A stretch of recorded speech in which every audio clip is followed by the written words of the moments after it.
on your computer, you need to get Grammarly. I write pretty much all day, every day, and if you're like the majority of Americans,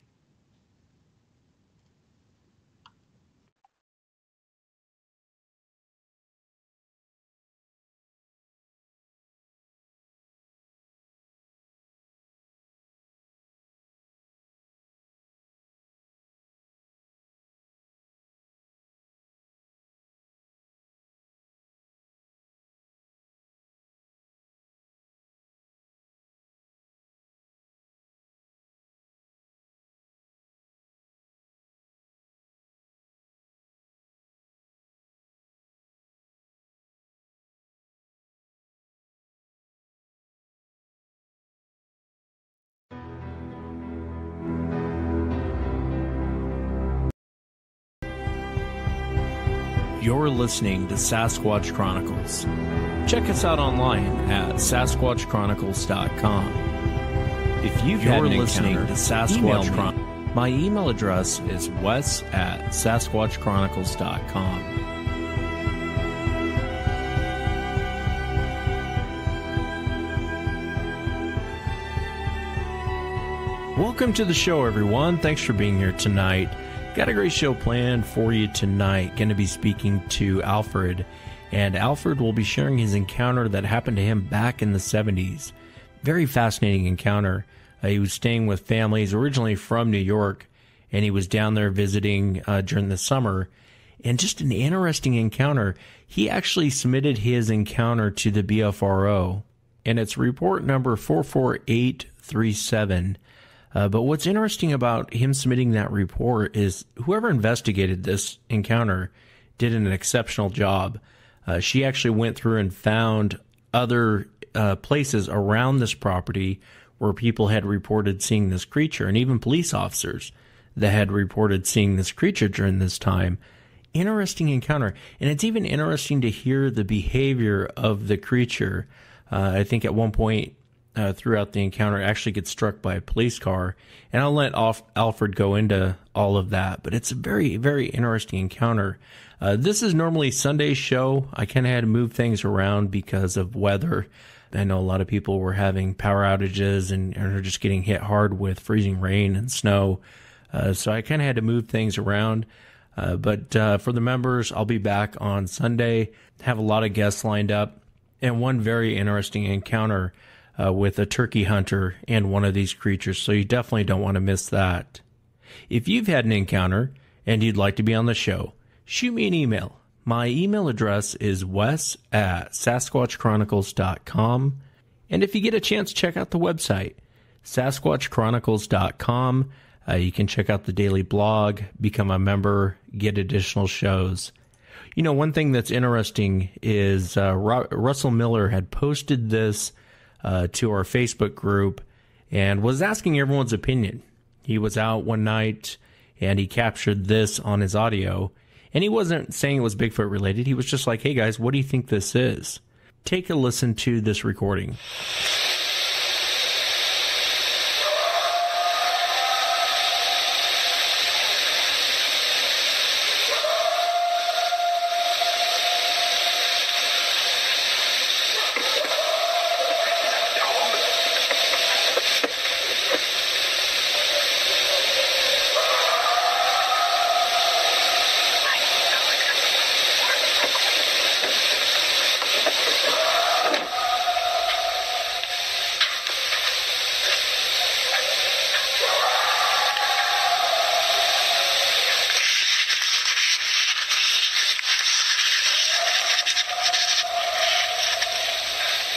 think that's a dog. I've never heard a dog do that. I've never heard a dog do that. I've heard a lot of noises out here that I've never heard before.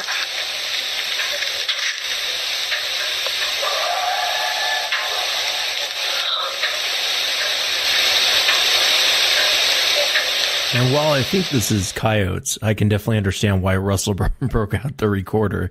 I think I would have broke it out too. I really think it's coyotes, or a male coyote is what I think it sounds like.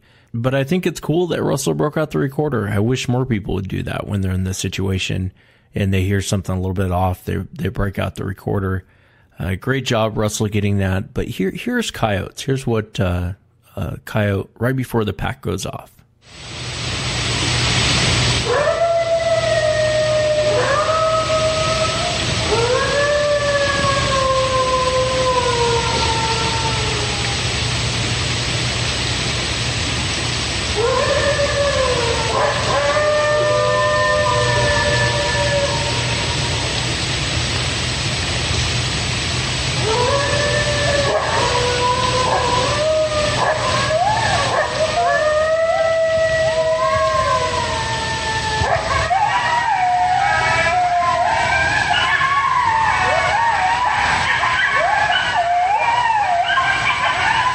And then they go off into their annoying yip. Every one of them goes off. But I think that what Russell captured was a lone coyote, probably a male coyote doing a territorial call. That's my uneducated guess. I don't think it was a dogman. I don't think it was a Sasquatch. But I do applaud you for breaking out the recorder and recording it. As you listen to those two, I mean, you can hit rewind and go back and listen to compare them both. I can kind of see why Russell broke out the recorder. I think I would have too. I think I would have broke it out and started recording that because it does sound a little off. But I still say coyote. But great job at, bringing back something, some audio, bringing back something. Even if you capture something, I had noticed on Facebook the other day, someone had posted a footprint and said, "Hey, what do you think this is?" And I think it was a bear stepping in its own foot. But capture those things, bring them in, and not. I know that on Facebook, social media, everyone's an expert, but it's good to kind of get a second eye on it. And as long as everyone can kind of be civil, I think it's easier to resolve and weed out things that probably aren't these creatures. But great job, Russell. My hat goes off to you. Great job capturing that audio. Let's jump into it tonight. I want to welcome Alfred to the show. Alfred, thanks for coming on. Appreciate you being here. Thank you, Wes. Thanks for having me. Please call me Al. Everybody calls me Al. All right, Al. And again, thanks for coming on. You sent me the report you had submitted to the BFRO of your encounter that took place out there in Florida. If you would, kind of start from the beginning. Just tell us what you guys were out doing and walk us into the whole experience, the whole encounter. Tell us what happened. Okay. It was in 1974, and you got to understand, my sister was living in the outskirts of this little town called Davie. It was right on the edge of the swamp down there in Florida, the Everglades, and we were at her house. Every summer, like my father and me and my cousin would get sent down to Florida. It was like our summer camp, you know what I mean? And my cousin Anthony was like 15 and I was 12, and he was more like my older brother than a cousin. And my sister husband Joe, he had a restaurant in this little town, Davie, and it was a little town. It had, dirt streets, and the biggest thing was the rodeo on the 4th of July, and they had this house out in this new development called Sunshine Acres, and there was only a few houses out there at the time, and it was a big, like, square piece of land. I used to jog it as a kid. I think it was like 2 miles all the way around or something to that effect. And, we were hanging out one night late. My brother-in-law Joe was an ex-Marine, so every day he had a list of stuff for us to do. We just did a ton of work around the house. All we did was work all summer. But he was really cool because, we only worked to a certain time, like 1 in the afternoon, and it was just too hot. And my dad had a beautiful, built-in pool. We had dirt bikes, and we knew some people in the neighborhood from always being down there every summer. So we had friends down there, and one of the kids that we hung out with, his father had a horse stable, and they did tours in the swamp. They took people out on horses, and we knew the swamps pretty well because we were not only did we take the horses out there, but we rode our dirt bikes out there and stuff. And so it was 1974, and we're hanging out watching, I don't know, Don Pearson's rock concert or something like that back in the day. And we get this horrible smell that comes past the house. My sister had 2 huge German Shepherds, and they started going ballistic. I mean, absolutely ballistic. And I actually had to put them in the garage because I thought they were going to wake up the whole house. They were going crazy. And we just, we didn't think anything of it. The first night we just thought it was a skunk, but it was like a really, really a powerful smelling skunk. So the next day we get up and we're sitting at the breakfast table, and I asked my sister, I says, man, did you smell that skunk that came by the house last night? But whatever it was, it made the dogs crazy. I had to put them in the garage. And she said, oh, that's not a skunk. That's the skunk ape. And we're like, me and my cousin Anthony, being from the city, we're like, what's a skunk ape, And she goes on to describe what it is. In Florida, they call Sasquatch or Bigfoot a skunk ape because of this really bad smell and this, that, and the other thing. And we thought she was pulling our leg. Her and my brother, we thought, being from the city, that they were really pulling our legs, So later on in the day, we got together with all our friends from the neighborhood, and we always, like I said, we hung out in the swamp. There was one area that was pretty dry. We used to make jumps and jump our bikes and everything else, and we started talking about the skunk ape. I said, hey, did you guys ever hear about the skunk ape? My sister's telling us the story, and and they're like, oh yeah, no, man, that skunk ape is really true, and usually comes around this time of year when it's really, really hot like this, and that summer was really, really hot. There was fires in the Everglades. There was no rain. It was really bad. I remember they had like a drought, a water drought, and you weren't allowed to water your lawn. And my brother-in-law was a nut. His house was like gorgeous, and it should have been like on Homes and Gardens. And he goes, I don't care. They could find me. I'm watering my grass. I'm watering my plants. And he was just crazy that way. I said, yeah, submarine you are. You know what I mean? And so, that was our first experience into the skunk ape little forum there. And then, again, a couple of days go by, we're hanging out late, and we usually stood up to the wee hours watching TV. Back then, the TV would go off like around 2 o'clock, 3 o'clock in the morning. There would just be nothing on but snow, and we'd go to bed, and we're laying in. My sister had this sitting room in the front of her house. She had this big, beautiful home, had a circular driveway, and it was fenced in on 3/4 of the property. From the front of the house, where the actual house was, the fence went out on both sides, and then around the backyard, it was a 5-foot fence. I think the backyard was like 2.5 acres, and the front yard was a 1/2 acre. And the front wasn't fenced in now, And we're laying in this pull-out bed in the sitting room, and we just gone to bed. It was like 3 o'clock in the morning, and we're still talking, and the house is really quiet, and the dogs are sleeping in the living room. And then all of a sudden, we see the dogs jump up, and they're growling. They're looking out the front door, and they're going crazy, and they're really getting nuts.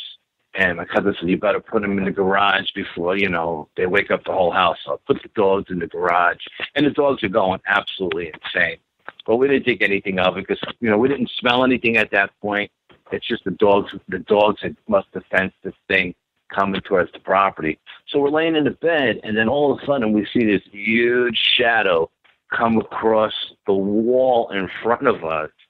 And we look at this giant shadow because my sister had floodlights on the corners of the house with sensors, and anytime anything came close to the house, the floodlights would kick on. So the floodlights kicked on, and this huge shadow gets thrown across the wall. And I immediately jump off the bed, and I do a belly roll, and I crawl to the window that's got this giant, it's a big picture window in the front of the house, and it's got a giant shade on it, pull it down, and my cousin is froze solid. He's not moving because he doesn't know what the hell it is. And I peek out the shade, and as I peek out the shade, there's this dark brown with red tinted highlights, not highlights, but red tinted hair of this creature looking directly into the picture window. And this picture window is only like 1/8 of an inch thick, and it goes into this like Incredible Hulk flex kind of motion, and it screams this blood-curdling scream. And I'm looking at it from the corner of the window, and I'm thinking this thing is looking at me, and it's screaming at me. But probably in reality, in hindsight being 20/20, it probably seen its own reflection in the glass, and thought it was another skunk ape or something, and it was just doing some kind of territorial thing. But anyway, after it does this giant flex, my cousin jumps out of the bed, and it starts walking off towards like the east side of the property, and which had the kids' bedrooms on it, and in between the kids' bedrooms there was a full bathroom. So we ran into the bathroom. We left the light off. My sister had a black screen in front of the window. The windows were tinted. We left the light off so this creature couldn't see us. And we were looking out the window, standing in the bathtub looking at it. Just, my brain can't comprehend what my eyes are seeing. You know what I mean? It's mind-boggling. It's just like, this can't be real. It's not real. And my cousin is saying, it's a effing monster. It's an effing monster, And I'm watching this thing walk along the fence line. And like I said, the fence was 6 foot tall, and this thing was head and shoulders above the fence. It had to be a solid 9 feet tall, 1,000 pounds. It was a big boy. And right next to our property was a vacant lot that had wild watermelons on it. And the whole time it's walking along the fence line, it's looking at us in that window, like you could see us. But, we can't imagine how it could see us because we got the lights off. But it's looking at us. It's not taking its eyes off of us, and we're not taking our eyes off of it. And it squats down, and it grabs a wild watermelon, and in like one bite, just devours 90% of this wild watermelon. Then walks off towards the back of the house. We run out the back of the house. My sister had a beautiful screened-in patio, and again, it was the dark tinted screen. And then she had like another patio in front of that with the pool, the in-ground pool. And we're standing inside the screened-in patio. And again, as this thing passes the back of the house along the fence line, the floodlights in the back of the house goes off. And again, it's looking towards us like it can see us, and we're looking at it, and we're just like freaking out. We like our adrenaline is off the charts, and we're like, what the hell, what is it? What is it? And I'm thinking, it's definitely a Bigfoot. I've seen the Patterson Giblin film, my brother was a paranormal investigator and a parapsychologist, and I grew up around that stuff in my house, what I mean? I said, yeah, it's definitely a Bigfoot. And it gets to the back of our property, and the dude whose house was directly behind us, he had a man-made lake. And we used to actually swim in his lake because the water in his lake was cooler than the water in our pool. So we would swim in the man-made lake.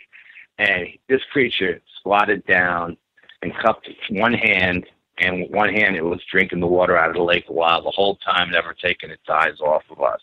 And then it like heads off in a southeastern direction, excuse me, towards the swamp. And it gets back in the swamp, and it starts screaming and stuff, and just going crazy. And so now we can't get to sleep. We bring the dogs back in the house. We're all amped up. Next day, we tell my sister, my brother, "Oh, you're never going to believe what we've seen. We've seen, skunk ape was right outside the window." And so we go around the side of the house, and there's the footprints. You can see the footprint, and it's like an 18-inch print. It was like 18 inches long, and I think like 8 or 9 inches wide. And my brother was like, "Okay, I'm going to come home from lunch from the restaurant.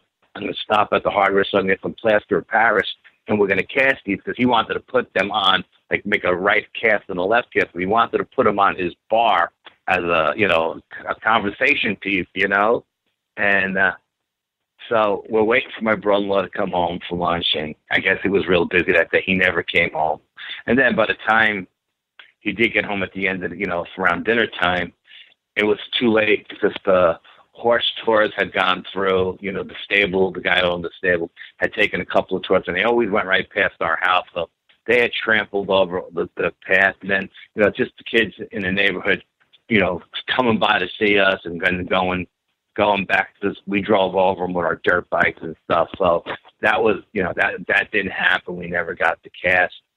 So that was like the first or the second night, or really the first night we actually seen the creature that we knew that, Bigfoot is real. It's not any BS, this is the real deal. And again, growing up in New York and in the city, I always thought that it was out in the Pacific Northwest, Northern California, Oregon, Portland, Oregon, or Washington State. not down in the south, down in Florida and in the swamps of the Everglades was the last place I ever expected to hear anything about a Bigfoot, And then we're, a couple of nights go by, and you could hear the thing screaming in the woods, in the swamps at night. It would just let out this blood-curdling scream, man. It would just send shivers down your spine. And then a couple of nights go by, a week or so goes by, and we're all hanging out in the patio, and it's, I don't know, maybe 9 o'clock at night, 10 o'clock at night. Remember, we had this Seminole Indian, this Native American, who would come by every day and try to break the horse. Well, he had this horse in the corral, and this is a wild horse.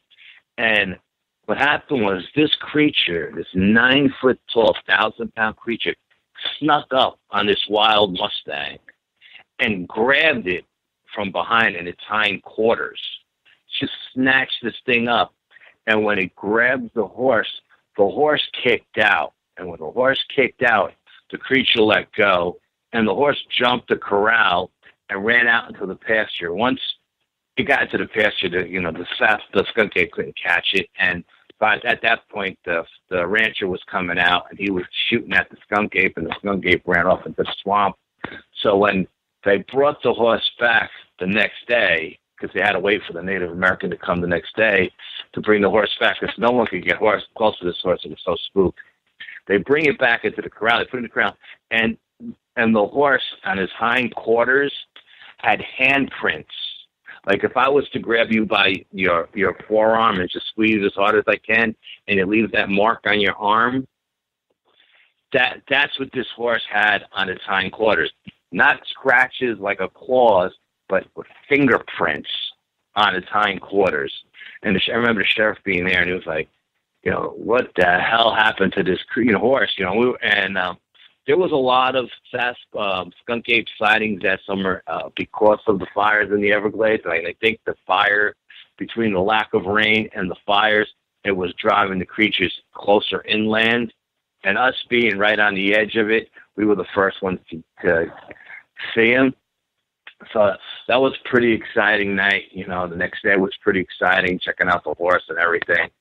And then a couple of nights go by, and my brother-in-law had some friends from New York fly down to Florida, and my cousin and I were babysitting their kids, and they had gone to Miami with these people from New York, and they were, out all night. And around, 1 o'clock in the morning, they get home around 1 o'clock in the morning, and my brother-in-law had this beautiful brand new Lincoln Continental Mark, whatever it was, 4 or 5 or whatever it was back then, and it had a sunroof in it and everything. It was just gorgeous.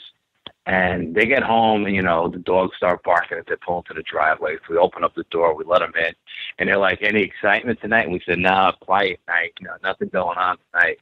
Everything's pretty quiet." And no sooner than we say that we heard boom. First, we hear this blood-curdling scream. It was horrible. Didn't sound like the skunk ape scream. It sounded like I don't know if you ever heard a deer dying when they let up that high-pitched scream. Yeah. That's what it sounded like, but like 1,000 times louder. And we're like, what the hell is that? And then we see shotgun going off up the street from us. There was a cattle rancher, and this dude had this big white bull with a hump in its back. This thing was a monster, okay? This bull was huge, and he didn't play any games. If you came close to that fence, that bull would come charging up to that fence to drive you away. He was a very, very mean, angry bull. And I don't know what they call those bulls with the humps in their back, but this thing was big. Had to be like a 3,000-pound bull, something like that. And so we hear the scream. We see the shotgun going off. Boom, boom, boom. A couple of shots. My sister runs into the house. My brother-in-law says, "Get in the car. Let's go check it out." So I jump in the back seat. My cousin Anthony jumps in the front. I'm hanging out the moonroof of the Lincoln. And at that time, the sheriff's department had picked up patrols in the area because of all the skunk ape sightings and what happened to the guy with the horse. So the sheriff is going down one side of this giant square neighborhood, and the deputy is going down the other. And when we pull out of our road, we happen to be right behind the deputy. And the sheriff is like all the way at the other end of the neighborhood. He's like a mile away from us. And we're heading towards this guy's house where we heard the shots go off. And as we're following the deputy, this creature runs out of the darkness. And I guess it's running back towards the swamp. It runs out of the darkness, and the deputy hits it. Boom. And the deputy's car just stopped, like it hit a telephone pole. It just stopped dead in its track. Creature fell back onto like a school crossing sign or something and just flattened the sign, pancaked it down. And it got back up, and it was like surreal, like time had just slowed down, okay? But Bromla hits it with the high beams, and it's getting back up, and it walks over to the deputy's car, and it's limping. And we could see the deputy just sitting there in shock, and this thing looks down at the car and makes a fist with both hands and punches the hood of the car. Boom, and screams at the deputy like it is pissed off. The back of the car comes off the ground, and we're just sitting there in amazement, just mind-boggling. You can't even, like I said, it's surreal. Time slows down, and it limps off into the swamp. At this point, the sheriff is coming down, and he sees the car and the shatters, and he pulls up and he says, "What happened?" And the deputy's explaining to him what happened. He's like, "Well, did you shoot it?" And he's like, "No, I didn't shoot it." He says, "Well, why didn't you shoot it? You had the shotgun right beside you. Back then, they used to have the shotgun rack right in between both front seats. You know what I mean?" And he's like, "Why didn't you shoot it?" And the deputy's like, "You didn't see the size of this thing. The shotgun wasn't going to do anything." So we're standing there, and the sheriff is taking our statements because, we're basically telling him the same thing that the deputy told him. The thing ran out of the darkness. The car hit it and, knocked it down. And as he's taking our statement, because we're, 5 feet behind the deputy's car, the guy who owns the cattle rancher who owns the bull comes up in his pickup truck and he says, "You got to come back to my farm. You got to come back to my ranch. You got to see what that creature did to my prized bull." And I'm thinking, what the hell could this creature have done to this bull? Because I used to jog that neighborhood every single day, and this bull was a monster. And every time I ran by this guy's property, this bull would charge the fence. And I couldn't imagine anything hurting this bull. We get back, so the sheriff takes off, because, "Okay, I'll follow you back to your house."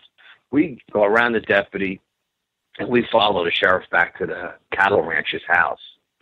As we get there, the sheriff is got his spotlight on the side of his car, and he's spanning the pasture. And there's the torso of this white bull bleeding out with no head on it. And then he finds the head, and the head is 100 yards away at the other end of the pasture. This creature had ripped the head off of this prized bull. I mean, just the power that this thing must have had, the strength that this thing must have had to pull this bull's head off is mind-boggling, just mind-boggling. I couldn't imagine anything hurting this bull because this thing was so big. And so then we went back there. At that point, the sheriff called in everybody under the sun. The county police came in, and the stadies came in, and they came in with horses and dogs and helicopters, and they searched that swamp high and low all night long till the next day, and they didn't find anything, not a damn thing. So a day or two goes by. I'm doing my jogging like I always do, and the town guys, the highway department, are putting up the new sign, And I said, "Yeah, I'm telling him the story." And he goes, "Well, I don't know how this sign got flattened, because these signs are supposed to withstand 200-mile-an-hour winds from hurricanes." And he goes, "And it really, if you to flatten this sign, you would have had to run it over with a bulldozer or something."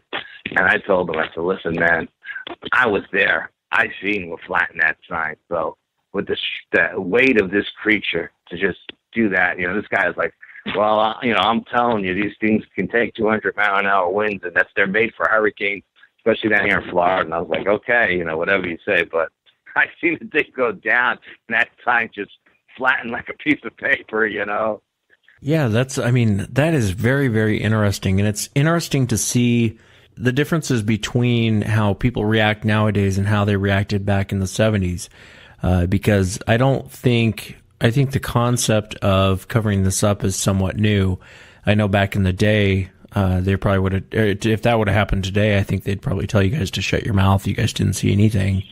Had your sister seen it before? Seemed like she was pretty well acquainted with the whole skunking. You know what? It's funny because when they first moved into that development, she had her first, 2 years before she built the second, what they call the blue house in the back of the development. She actually had a house in the front of the development. It was called the green house because it was green in color. And when she lived up in the beginning of the development where you have to cross over the swamp, the canals to actually get to this development, it was like there wasn't really much action happening there. She didn't hear anything she didn't know of it until they built the other house in the back. And the back of the property was really closer to the Everglades itself, you know what I mean? Maybe, like a mile further away. And it just was more rural in the back than it was in the front. There were more homes in the front. There was more people, and they were still developing. The development was still being under construction, so there wasn't a lot of homes in the back. There was still. She knew of it, but she never seen it, but she had smelled the smell. She knew the smell, and I guess from just living in the development, word of mouth got around, and she knew what she was dealing with, But she had never seen it, yeah. But she didn't have any action when they lived in the first house in the front of the development. All the action she started getting was when they moved to the back of the development a couple of years later. And let me ask you, Al, and you do a great job at recounting this. And I think the whole story about the cop hitting it is interesting because I've had cops on the show in the past.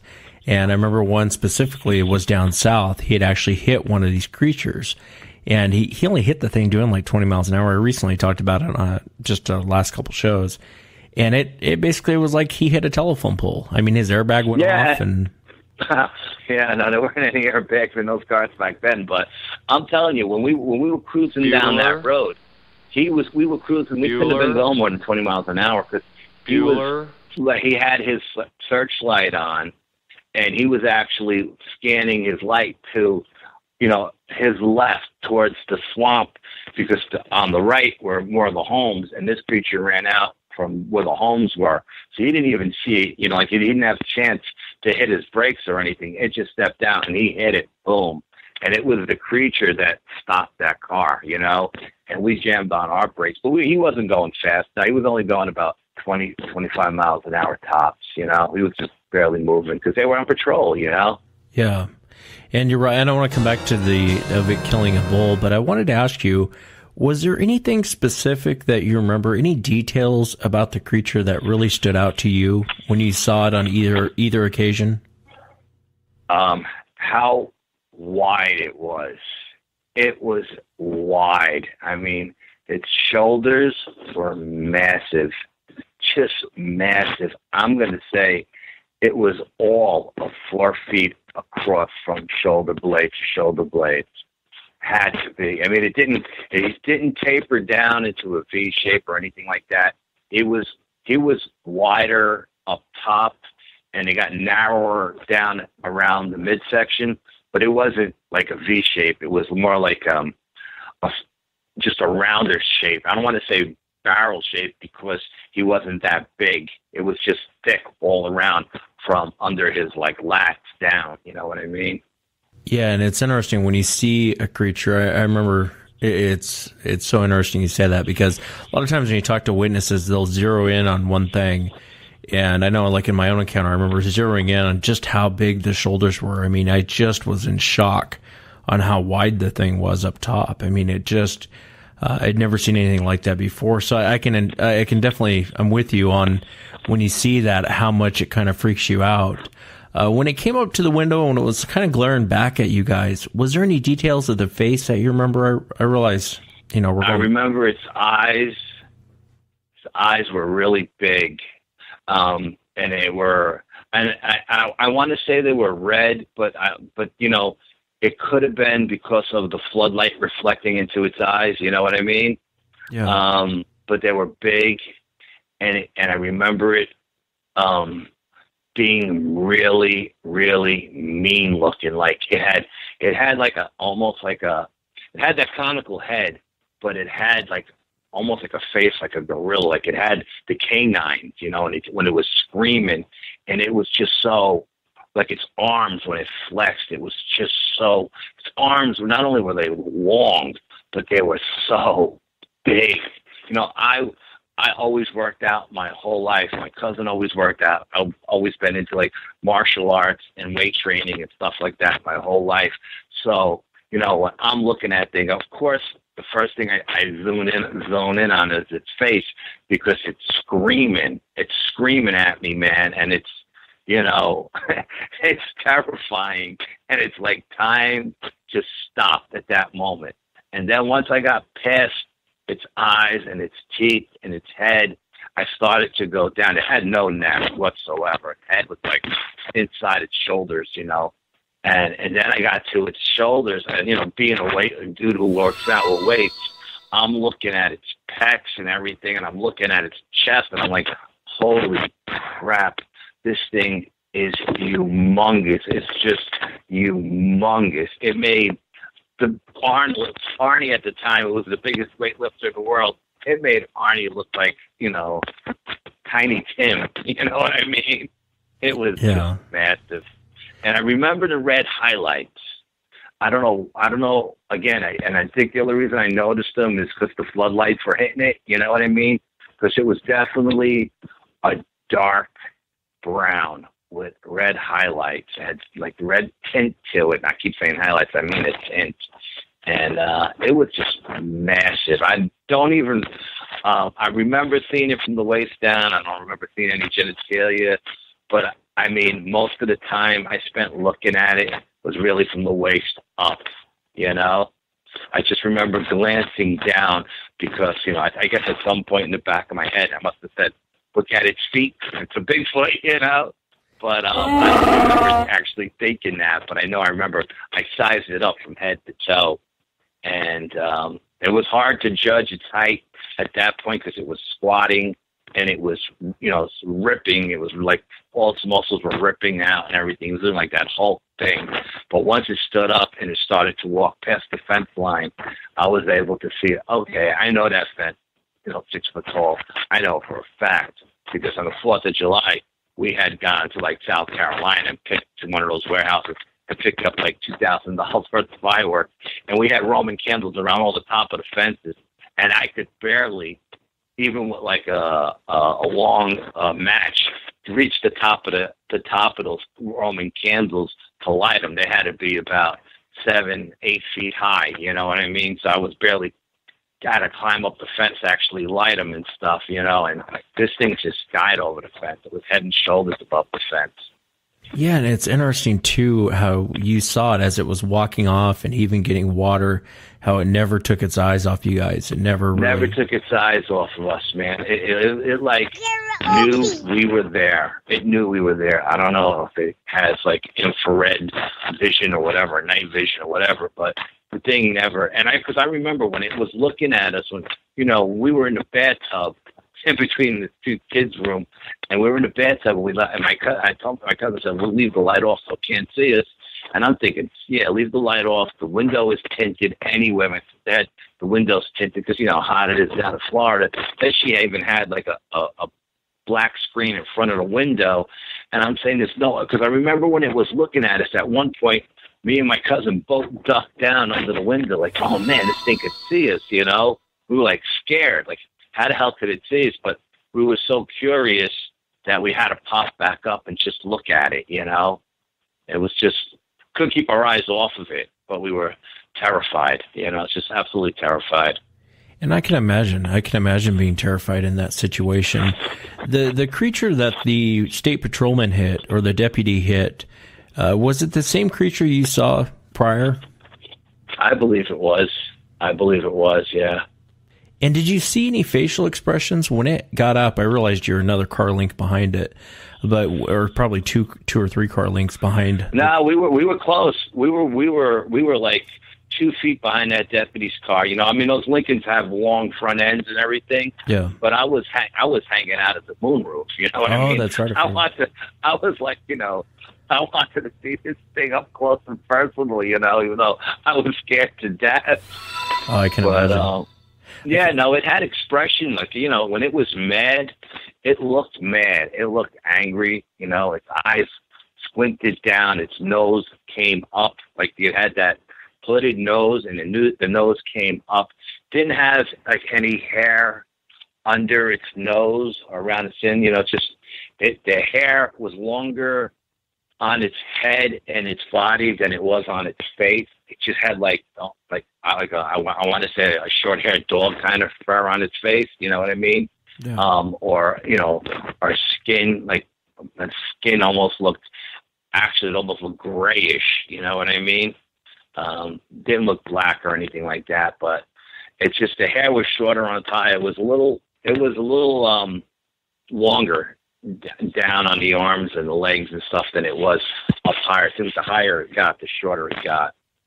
I think it's interesting how, and going back to the farmer and the bull getting killed, I think it's interesting how primates, you know, we're primates too as well, but when we're talking about non-human primates like gorillas and chimps and, you know, bonobos and everything else, a lot of people don't realize that a lot of their emotions are very human-like. A chimp can hold a grudge against you and be very aggressive towards you, and it can hold a grudge. And and gorillas are the same way. A gorilla can hold a grudge and know exactly why it's holding a grudge against you. And you can see this as people have studied chimps and gorillas and their behaviors. You can watch a lot of old videos on YouTube, and you'd be surprised that they actually hold grudges, and they have these very human-like emotions. Qualities. Very absolutely. Much. And so it's interesting when the farmer was shooting at that creature, how it came back for revenge. It held a grudge and killed that bull. I mean, obviously you didn't see it kill the bull. I didn't see it, but when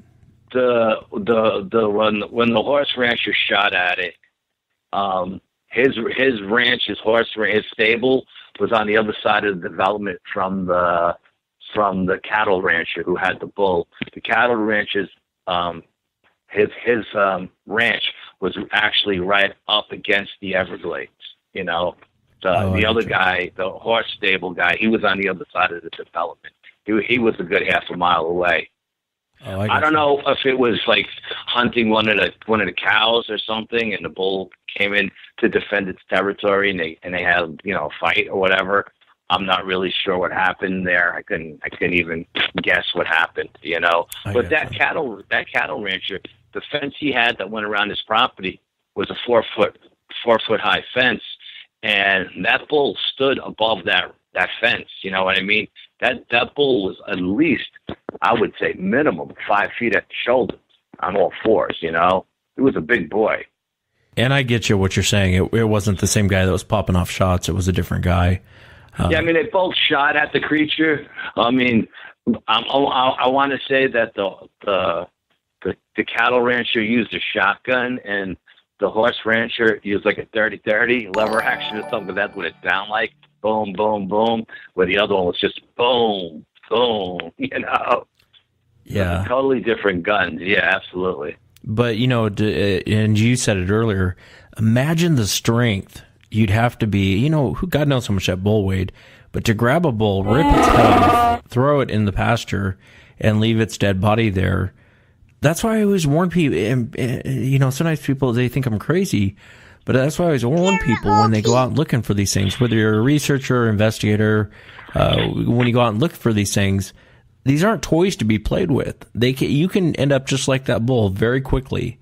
If you get on the wrong side of these things. And a lot of people, I don't know if that clicks. I don't know if that makes sense. You know, I think they see Harry and the Hendersons, and they think, well, that's more of Sasquatch. But and and again, they're in, and I say that, I guess, to say this, and they're not all godless killing machines. I don't believe that for 2 seconds.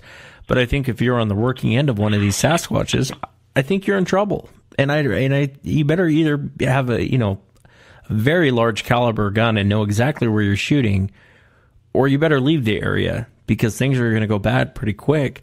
That is fascinating, though, that whole encounter of the summer. And I was reading through that report, and I'll include it underneath the show. But even the investigator did a great job pulling up old reports of around that time of other people that had seen the creature.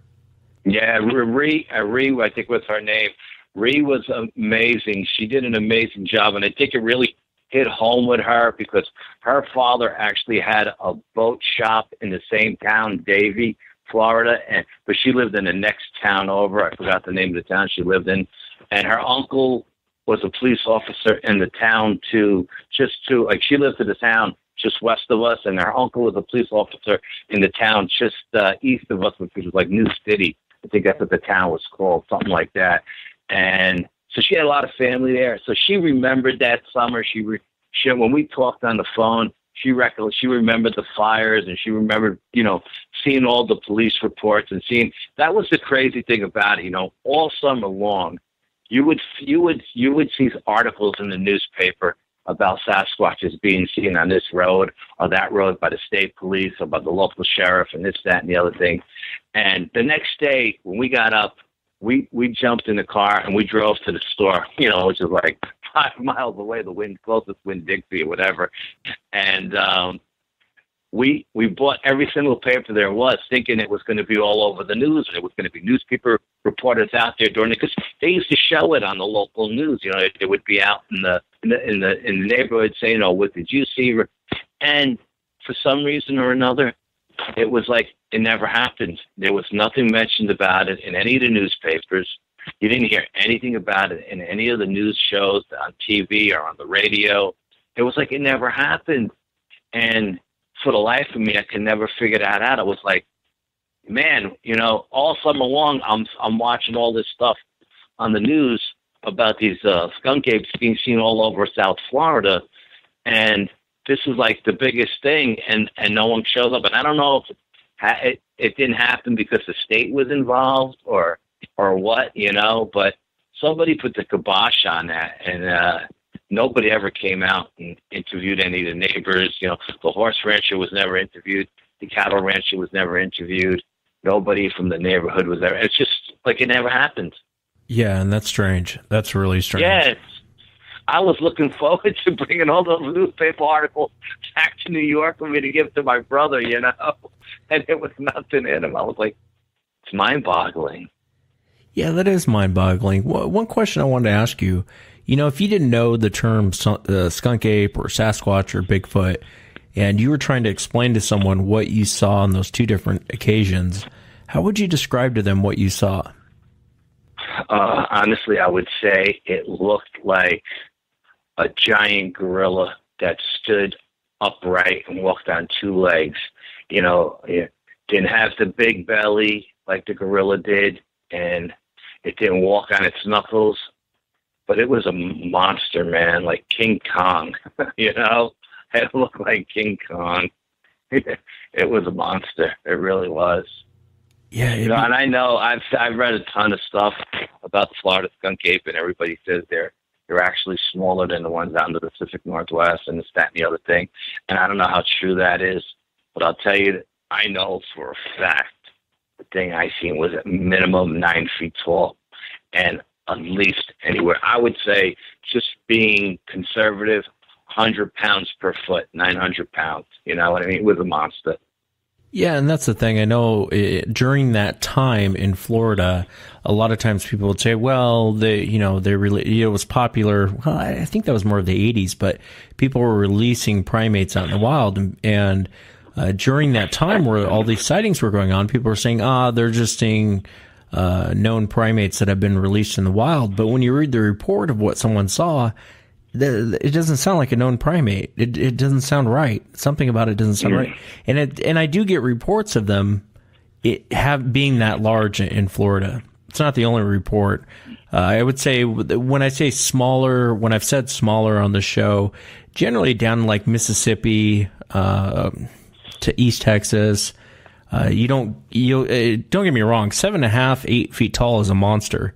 But generally that's the range you go into. Now, if I get someone that says, well, it was 9 or 10 feet tall, I mean, they can be. I don't see any reason why they couldn't get to be that big out there, especially in Florida. There's a lot of room to run around out there. Yeah, I mean, there's a lot of food in the Everglades. And let me tell you a story. Well, there was a part of that Everglades, and the way the canal came in the back where we used to hang out and ride our bikes and stuff, the local kids called it a turnaround. And what they meant was like the tide would come in and turn around at the end because it was like a dead end and then go back out. And they called it a turnaround. And it was maybe 100 feet of water, a swamp. It was swamp, 100 feet of swamp that the alligators wouldn't go in. They just wouldn't go in it. And my friends would go swimming in it. And they was like, come on in. And I'm like, what are you, crazy? Alligators in this water. I'm not going to swim. No, the alligators don't come at this end. They don't come down at the turnaround. I'm like, what are you talking about? I'm seeing fish and frogs and turtles. There's tons of food in there. Why wouldn't they come in here? And the local kids would use it as a swimming hole. They would be in there all day. And I was like, you guys are out of your mind. I didn't come down here from New York to get eaten by an alligator. And I was actually fishing in there one day. Was back there fishing with my cousin. We were just hanging out fishing one day, and we seen an alligator floating in. And it must have been just sunning himself on the top of the water because it looked like it was asleep. And it floated into the turnaround. And when this thing realized where it was, it couldn't get out of there fast enough. It looked like it was running on the wall, like above, on top of the water to get out of this turnaround. And me and my cousins just looked at ourselves like, this is the apex predator. What the hell is it scared of at this end of the swamp? You know what I mean? That it wouldn't come in here. I mean, this thing looked like it was scared for its life. And it just blew my mind. And one of my best friends at the time, he was one of the local guys. He was always swimming with the gators. This dude just was out of his mind. He would swim with the gators. He said, don't worry, they don't bother. There's plenty of food in here. And he swore to me up and down. He says, Al, I'm telling you, the reason why they can't find this creature when it comes into the swamp is because this thing, it's got some kind of caverns or something in this swamp, and it's living in some kind of cavern. And once it gets into that water, it gets into these caverns. No, the dogs can't track it in the water. And I told him, I said, man, you're out of your mind. So one day he started looking for these caverns in the turnaround. He swore they were in the turnaround. And he's swimming in and out of these high cattails and all this other stuff that's in the swamp, looking and looking and looking. And finally he finds some kind of underwater opening, some kind of cavern or something, and he swims in it. And he told me, he said, listen, I found an entrance to something. I'm going in it. If I'm not back in 10 minutes, jump on that dirt bike and go get my brothers because, that means I'm in trouble. And I'm like, dude, don't go in. Whatever it is, don't go in there. It could be an alligator den or whatever. He swam in this thing. He said he swam in about 100 feet or so. And it was like it opened up to an underwater cavern. He said when it opened up, he said when he popped up out of the water, he was under where we drove our dirt bikes and took the horses out riding and everything. And he said it opened up to an underwater cavern, and it was other like cave-like structures. And he said the smell was unbelievable. It was burning his eyes. He couldn't stay there for more than like 5 minutes because he couldn't breathe. And the stench in his eyes were, and he comes swimming out, and he's flying. He's just off the charts. I found it. You got to come with me. And so I need you, to witness this. And he's like just bouncing off that. And I'm like, slow down. What'd you find? He said, I found a skunk ape flare. He goes, you got to come with me. I was like, I'm not going in there, man. I said, I'm not going in the canal because of the alligators. You think I'm going to go into the skunk ape's house? I said, are you crazy? Well, just think about this. What happens if you go in there and the skunk ape is actually coming out and he sees you? So what do you think he's going to do to you? He's going to pull you apart, rip you to shreds. I say, what would your father do if you found some stranger in his house? He'd probably kill him. I was like, what's the matter with you? And this dude was like, he was so excited. I knew he wasn't bullshitting me because he was just talking a mile a minute, and he was like bouncing off the charts. And I was like, listen, I'm not going in. I believe you with all my heart. I believe you. I believe you telling me the truth, but I'm not going in. And then he says to me, after he realized there was no way he was going to talk me into going, and he didn't really want to tell anybody else about it because he didn't want to. He said, Al, let's keep this between us, you know, and because I don't want the authorities to find out about it, because if they do, they're going to come in here and they're going to blow these caverns up with dynamite and stuff and cave everything in. And, you know, if these creatures are living in this underground cavern system, he says, I don't want to be the reason why they're dead. You know, they died, they get killed. And I was like, yeah, we'll keep it to ourselves. And I didn't even tell my cousin about it. He didn't tell his brother. And I didn't tell anybody that story for like 30-something years. And then, you know, I figured, okay, it's okay to talk about it this time because they had developed all of that swampland anyway. They're all homes now in there. So they drained the swamp and they developed it up. So, you know, it's totally different now than it was, you know, 40 years ago. But he swears he found their lair. He swears he found it. And you know what? I seen the look in his eyes and I seen the excitement in him. I believed him. I absolutely believed him 100%.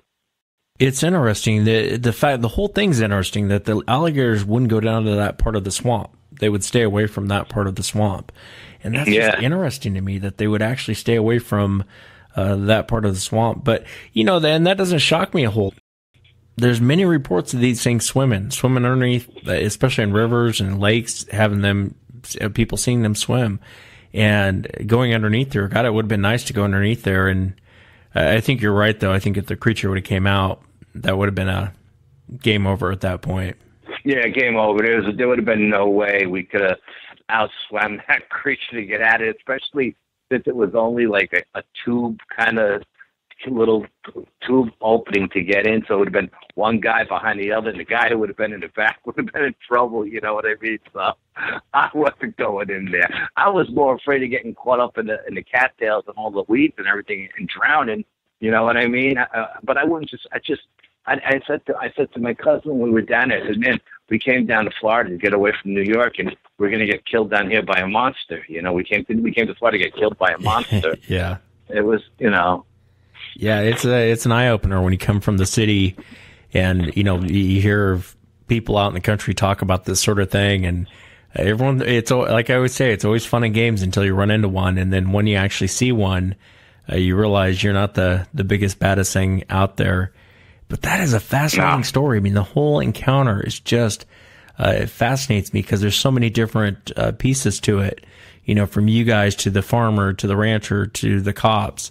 And then like right after we left that summer, we left right after my birthday at the end of August to fly back to New York. Right after we left that summer, like 2 weeks later, I was talking to my sister, and she had said that my brother-in-law, his best friend, this guy Ralph, he owned a stable not too far from where we were, and one night, a skunk ape came in and killed one of his ponies, and that he had put together like a posse, and they were going to go out and track this thing and kill it. And what they did was, I don't know if they found a bloody footprint on like a plank, like maybe a 12-foot long, 8-inch wide plank or something like that. They found a bloody footprint, just one footprint on it, bleeding into the swamp after it killed this. But I don't know if it killed that pony for a food source, and then, you know, Ralph came out and interrupted it, or what happened. But my sister said, yeah, like right after you guys left, Ralph's stables were attacked and one of his ponies were killed. But you know, back then in the 70s, if you didn't have a regular, you know, camera on you, no one got a picture of it, you know, so no one was able to get a picture of it. No one had like cell phones with cameras on them. It was either like, you know, 35 millimeter or, you know, 112 or something like that. You know what I mean? So. Yeah. And it's interesting too. when the farmer guy was talking about how he had grabbed his horse, and there was actually hand marks on the horse. And I know that Baron Kumbo, they have the show, Bigfoot Outlaws. And yeah, absolutely. They were talking about how these creatures will have sex with, horses and cows. And I remember everyone kind of laughing at that. And I remember behind the scenes, I'd actually talked to farmers that had actually seen that.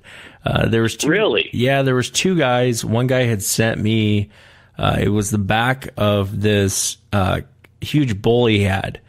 And he sent me the pictures the next day. And he didn't take pictures of when the whole thing was going on. He actually was going out to shoot this thing. But he had sent me pictures the next day, and it looked like two handprints. Like you had mentioned. If you grab your wrist really tight and hold it, how it takes a second and you can kind of see where you put your hand on your own wrist. And that's what this looked like. It looked like two large, if you took my hand times 2, at least 1.5, that's what it looked like. And there was another guy who contacted me years back, and he said the same thing, except for they were doing it to his horses. And I think he actually took a shot at it. If I remember right, he went out and shot at the creature. But there was two handprints of where it was actually holding the creature. And I don't know if it's damaging muscle tissue when it grabs it like that, because he was like, man, there's, the only proof I have is there's two huge handprints on the back of my horse, and I'm not the one doing it. And so it's just interesting when you get reports like that. And I know, like, when the Outlaws were talking about it, it was kind of laughed at and smirked at. But I had heard that before from previous people who hadn't even been on the show. I had actually heard that exact same thing that was going on with these creatures. It's just fascinating to hear that. And when you hear it over and over and over again, there has to be something to it. And I think you're right about the bull being killed. That bull probably just charged that creature, and it grabbed it, ripped its head off, and that was that. Yeah, he must. I mean, I can't imagine. Like I said, this bull. I can't emphasize how big this bull was. It was huge, man. It was like the size of a minivan. It was a big bull, and I can't imagine something like either sidestepping it, grabbing it in a headlock, and twisting it, ripping its head off. I mean, because I can't imagine this bull charged it, and its creature grabbed it by its horns. To be able to stop that thing, you know what I mean? It's mind-boggling. I can't wrap my mind around it. I just can't. It is mind-boggling. I've seen bulls like that hit cars and actually lift up the front end of a car with its horns as it hits the car. I mean, there's one you can watch on YouTube, and you're like, oh my God, I can't even imagine the power behind that. And I'm talking about lifting up a large SUV. And this bull had no problems doing it. It smashed the whole side of the car, stuck its horn in, and was lifting it up with its head. I can imagine how big the bull was. I got to have you back though, Al. I know you and your partner, you guys are partners in crime. You guys got the Bronxville Paranormal Society, and I know you've started to research and investigate and really look into Bigfoot. And there's other things that happened. But I'd like to have you guys back on the show. But for the listeners out there, if they go to BronxvilleParanormalSociety.com, you can check out Al and what they're doing over there. And also they have a show called Beyond the Realm, a podcast out there. So if you get a chance to check that out, I really enjoyed hearing the encounters. Ski slump. Thank you, Wesley. It was my pleasure, man. It's my honor to be on your show. I love your show. I think you do a great job. And, it's one of my favorite shows to listen to, and I'm honored to be on it. Brutally honest, I'm honored. I think you do a great job. I appreciate the kind words. The honor was mine having you on. Thank you again. Thank you. And that's it for tonight, everyone. Remember, if you've had an encounter, shoot me an email, wes@sasquatchchronicles.com. If you get a chance, please check out the website, sasquatchchronicles.com. For the members, I'll see you guys back on Sunday. For everyone else, thank you so much for listening, and I will see you guys next time. Have a great night.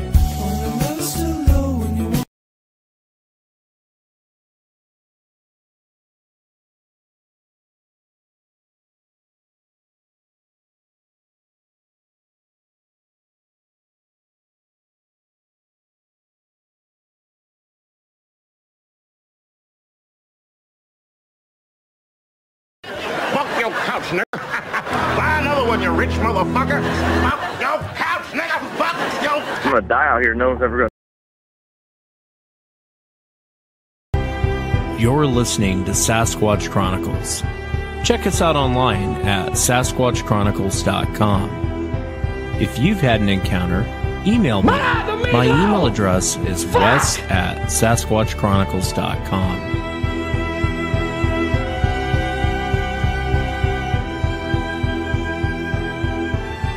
Welcome to the show, everyone. Thanks for being here tonight. Got a great show planned for you tonight. Going to be speaking to Rick and John. And Rick had an interesting encounter back in the 70s.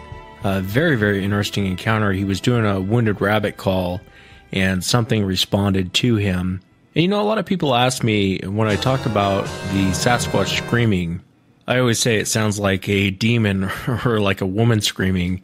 But here, you know, when I was in Texas, here is the scream that I heard. This is almost identical to the scream that I heard, except for it was very much more powerful and had a lot more bass behind it. But take a listen. There's a couple Sasquatches going off in this audio recording, but the one you want to listen for is the one that just has a banshee type scream. Take a listen.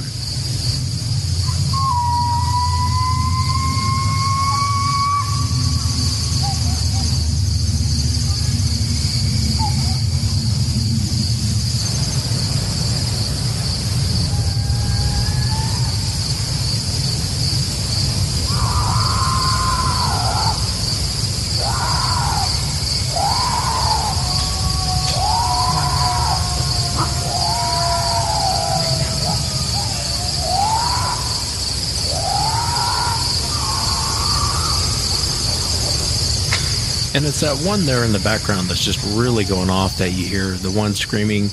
That's what I heard in Texas. And it got me thinking about Rick's encounter and Rick talking about hearing the Ohio howl, and I'll play it later in the show. But when you hear strange sounds like that, trying to compare it to a known animal, it's interesting to look at, and it's interesting to grab a piece of audio and go, is this what you heard? And that's what we'll be doing tonight, and Rick will be sharing his encounter.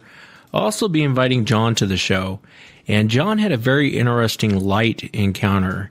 And I've been talking about the lights over the last couple weeks and trying to get witnesses to come on. I know it's not necessarily Bigfoot related, but as I always say, there's a lot of other things you can run into besides Bigfoot in the forest.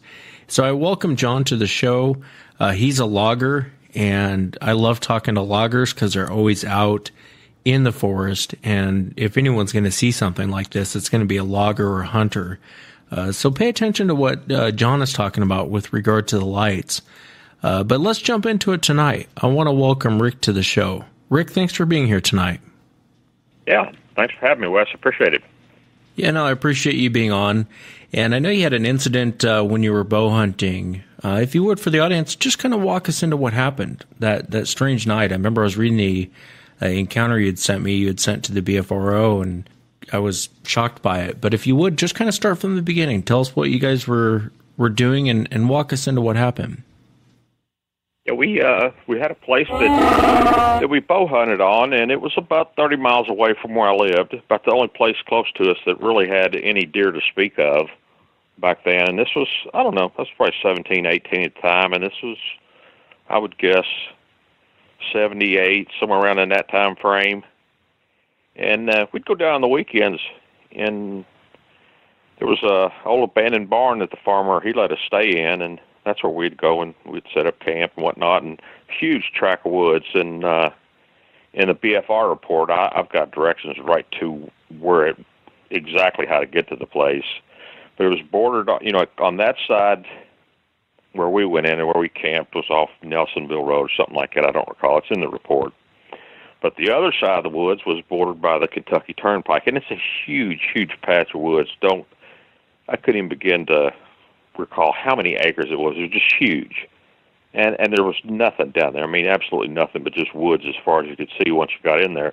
There was a train track that bordered the woods that we typically walk down, and, we'd walk about a mile back in there, and we'd hit the woods, and, we'd bow hunt and whatnot. And there was 4 or 5 of us that would go down there all the time. And one weekend there was me and 2 other buddies that went down there, and it was fall afternoon. We were we'd hunted that morning, and we'd come back to camp, whatnot, and we're sitting around. It's like, well, let's do a little scouting, and we'd always go back and just kind of slip through the woods and look for sign or whatnot. And we were all three walking through the woods, and we'd stay about 100 yards apart, look for sign, and kind of give hand signals to one another and things like that. And we'd come up the top of this small ridge, and as soon as we hit the top of it, the second we hit the top of it, I looked down in the bottom below, and at probably 200 yards off, it just something caught my eye, and it was just in an instant. It's like, that's not supposed to be there. It's like, this thing was solid black.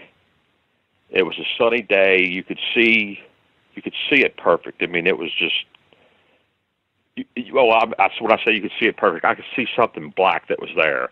And this probably lasted 2 or 3 seconds, and it was gone. It was just out of sight. And I thought, what in the world? And never even dreamed, that Bigfoot, Sasquatch would, never even dreamed anything like that. Never even crossed my mind. Actually, the first thing that crossed my mind was it might have been a cow that got out, because there was a farmer close by that raised Holsteins, but I thought, no, there's no way. I mean, that was a mile and a half away, 2 miles, for that cow to have gotten that far down to the woods, and there's just no way. It was too deep a woods. So, I just kind of blew it off. And when we met back up later, and I asked my buddies if they'd seen anything, they're like, nah, we didn't see nothing out of the ordinary. And so I just kind of blew it off, and back to camp we went. We hunted that evening, and we got back to camp, and it was right at dusk. We'd had supper, and we were getting ready to call it a night. Back in those days, I smoked, and I said, what the heck? And I pulled the cellophane off a pack of cigarettes and squeezed it real tight between my thumbs and started blowing on it. And there were tons of foxes down there where we hunt. I mean, just fox everywhere. We thought, well, we'll try and call one up. And we were sitting right there at the barn loft, right at the window where you'd pull your hay in at. And we're sitting right there, and I'm blowing on this thing. And all the dogs around, they just, there were some farms on the outskirts on the main road, but, once you got back in them woods, there weren't nothing. But I started blowing on this thing, and I hadn't been blowing on it, no time at all. And from back in the woods, which it seemed like a long ways, this sound started, and it froze us instantly.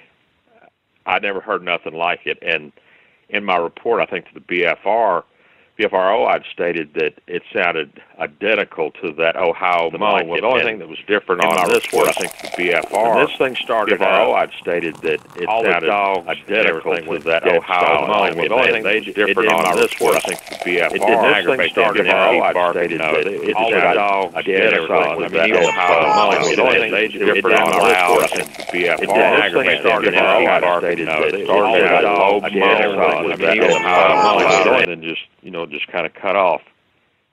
And we kind of all three were sitting there, like, what in the heck? And my buddy's like, man, he's like, cut the crap. He's like, what the heck was that sound? And because all of us, we'd spent, we'd always been out in the woods fishing and hunting, and never, ever heard anything like that.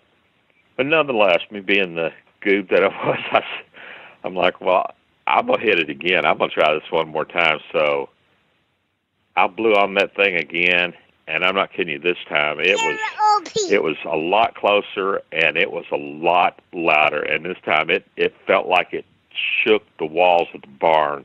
It was so dang loud. And my buddy, he's like, if you don't put that thing up, he's like, I swear, he said, I'm going to kill you. He said, I'm going to kill you. And he didn't need to tell me that, because by then, it scared me so bad. I had no idea what this thing was. I just knew it was something that I'd never heard before. It was super loud, and it was, you could feel it just rumbling in your chest. And it actually felt like this old barn was shaking. It was that loud. And I really don't think this thing was that close, but the sound was just that dang intense. Well, needless to say, that was it for the evening. I slid down in the bottom of my sleeping bag as far as I could get, and the three of us, we never said a peep the rest of the night. We just lay there and listened, and we never heard another thing, not a peep, nothing.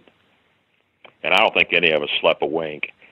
And the next morning when the alarm went off to get up and go out and hunt, we're like, no, I'm going to pass. I'm going to pass. And all three of us, we agreed that that's enough. You know, we packed up our stuff and we headed on back into town.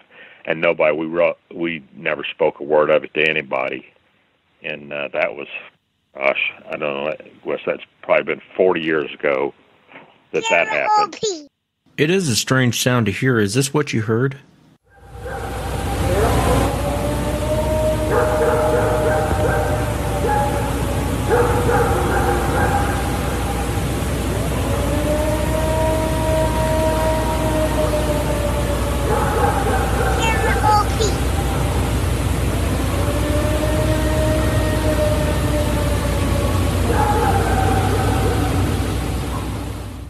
Is that what you heard? Oh, yeah, without a doubt, 100%. You take the dogs out of that, and that's it, 100% to a T. Like I said, that, you know, when the internet came about, I got the internet and I was out there surfing. I found the BFRO website and just got to goofing off and listening to some of the sounds. So when I heard that sound that you just played, I mean, chills. This is 40 years later. I mean, chills just run up down my spine. I'm like, nah, there's no way this thing was a Sasquatch that I saw back there, because it was just unheard of. I mean, nobody even mentioned it back then in Kentucky, and that never even dawned on me. But once I heard that sound, it's like, oh yeah, that is the exact same sound we heard that night.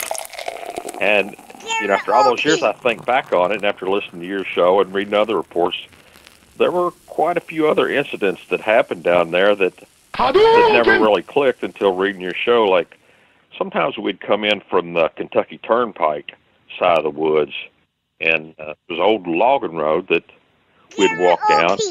And back in those days, you know, the consensus was you needed to be in the woods 2 hours before daylight and be up in your stand way before dark and sit there for an hour and wait for daylight before you had a chance, if you were going to have any chance of seeing a deer. So, you know, we did that. We'd go in at ungodly hours of the morning, and I can't count the number of times that we would be walking in that old logging road, and we'd hear something, you know, kind of parallel us. You know, we'd hear a stick break, and we'd stop, it'd stop. We'd hear this.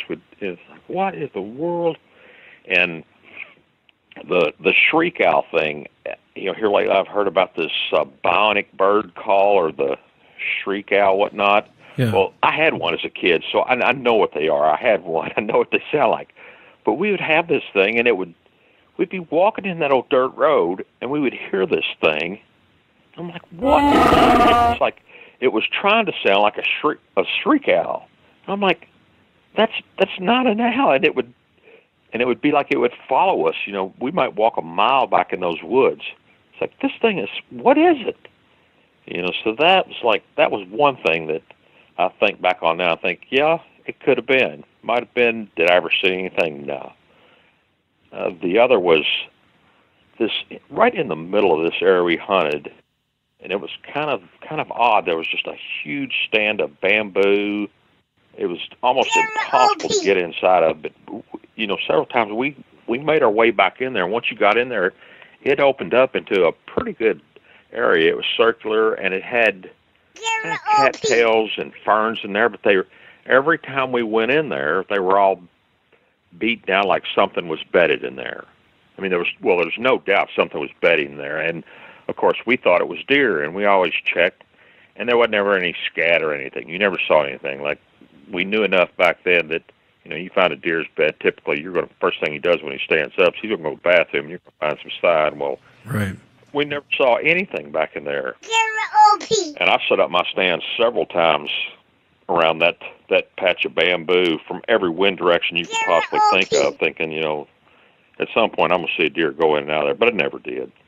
Yeah, but that was just, you know, it could have been, maybe so, maybe not.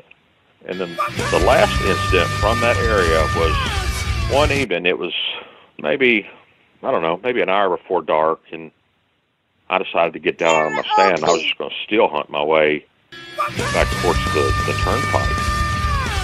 And I was slipping along through there, being pretty quiet, and I hear this ruckus coming from the top of the hill, and I look up, and there's this doe, and I mean, she is flying down the hill, and she's running dead at me, and I'm thinking, what in the world? And I have my bow in my hand. I'm like, I'm going to shoot this thing, and it stops. She stops not 10 feet away from me, and she's just covered.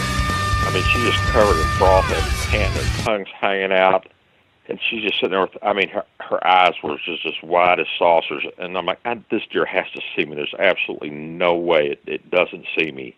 And I thought, well, you know, maybe there's a buck chasing this thing, so I'll just hold off here. Let's see what happens. Well, the doe actually just laid down right there, just bedded down, and I'm kneeling beside a tree not 10 feet away from this thing. And I'm thinking, all right, this buck's going to come down any minute. And I could hear up on top of this hill, I could hear thrashing around. It sounded like, you know, there was definitely something up there moving. And I'm like, I just kept waiting and waiting for this buck to come down, and nothing ever happened other than hearing, you know, moving up on top of that ridge, like trees. You could hear leaves crunch, crunch, crunch. You could hear trees sound like they were getting pushed to the side or whatnot. Just, you could hear activity up there, and I'm like, I know this buck's coming down. But nothing ever happened, and it was getting close to dark, and that's when I kind of was like, well, I'm just going to slip on out of here. And it was right at dusk when I did, and I got on up, made my way out of there, but I never saw anything. So, but I just thought it was kind of odd. Now, after reading back on some of the stories that I've heard on your show about, you know, deer running to people and sitting close to people and whatnot when they're being pursued by these things, I've often thought back on that and thought, man, I could have been in a world of trouble right there. It's strange, isn't it? When a deer, when they run to hunters, it's just an odd, and it makes me almost kind of wonder if deer is smarter than I originally thought, because I always thought of deer as kind of dumb. But without a doubt, this area held probably one of the only huntable populations of deer in Kentucky back at the time, aside for land between the lakes, and that was way too far for us to go to on a regular basis. But this place had a pretty good population of deer, and there was a bunch of us guys that hunted this place relentlessly. And, you know, way back then, there wasn't a lot of deer in Kentucky, so if we even saw a deer during the whole bow hunt season, it was a good season for us. I mean, it was a good year. We didn't kill a whole lot of deer back then. If you saw one, you considered yourself, you know, a pretty lucky fella. So to have this thing run up 10 feet from me and just stand there, I mean, I was in total shock. It's like, what in the world, you know, what's going on? But, yeah, there was definitely something odd about that deer's behavior. And I've hunted deer ever since. You know, that's all I've ever done my whole life is bow hunt. And I've hunted deer all over the country, and I've seen a lot of deer, shot a lot of deer with a bow, but I have never, ever seen another one act like that one did. I've seen does being chased by bucks, and they didn't act the way this one did, not by any stretch of the imagination. I think something was after it, and it knew it, and I don't know, maybe it thought it'd be safe coming down by me, and apparently it was, because as far as I know, it made it, because I slipped out of there right at dusk, and when I slipped out of there, she was still sitting there just bedded down and wouldn't move a muscle. yeah, it's strange, you know, when you hear encounters like that, like Mike Woolley's encounter. I've had Mike on the show, and right before his encounter, a deer came running up underneath his tree stand, almost identical to the way you're describing it. It looked like it had run way too hard and had no gas left, laid down at the bottom of his tree stand. And as a hunter, you know that's very odd behavior for a deer, because they will avoid you like the plague. And the same thing with, I had another guy on a couple weeks back, and he was talking about seeing this little deer come running out, and it was foaming at the mouth, its eyes were popping out, and it looked like it had no more gas left, laid down at the bottom of his tree stand, and he looks over, and he hears a rustling like what you heard, except for a Sasquatch stepped out, looked directly at him, and looked pissed off when it looked at him. So it's very, very strange. I wanted to ask you in that first encounter, right before you heard those vocals that night, can you describe, you said you saw something and it caught your eye, and you mentioned it was black, and you thought it was a cow. Was it on all fours? No, it definitely was not. That's what struck me. It was just, it happened so fast, And the guy at the BFRO, you know, I told him when I saw him, he's like, well, I'm going to have to classify this as a Class A incident. One time I didn't know Class A, Class B, whatever. I'm just telling you what I saw. But when I come over that ridge, it was so out of the ordinary. I mean, if it would have been a deer down there and I would have seen it, I would have known. I mean, we knew what to look for in the woods. But this was so out of the ordinary, and it was definitely up. I mean, it was standing up. But it was the first thought was black dog. No, not big enough. You know, the thought that went through my mind just in that instant was black dog. No, not big enough. Cow. No, how would a cow ever get back this far back in the woods? But the whole time this thing was moving, and it probably lasted no more than 3 seconds from the time I topped the ridge, looked down, saw it. It's like, what in the heck? And it's like, boom, and it was gone.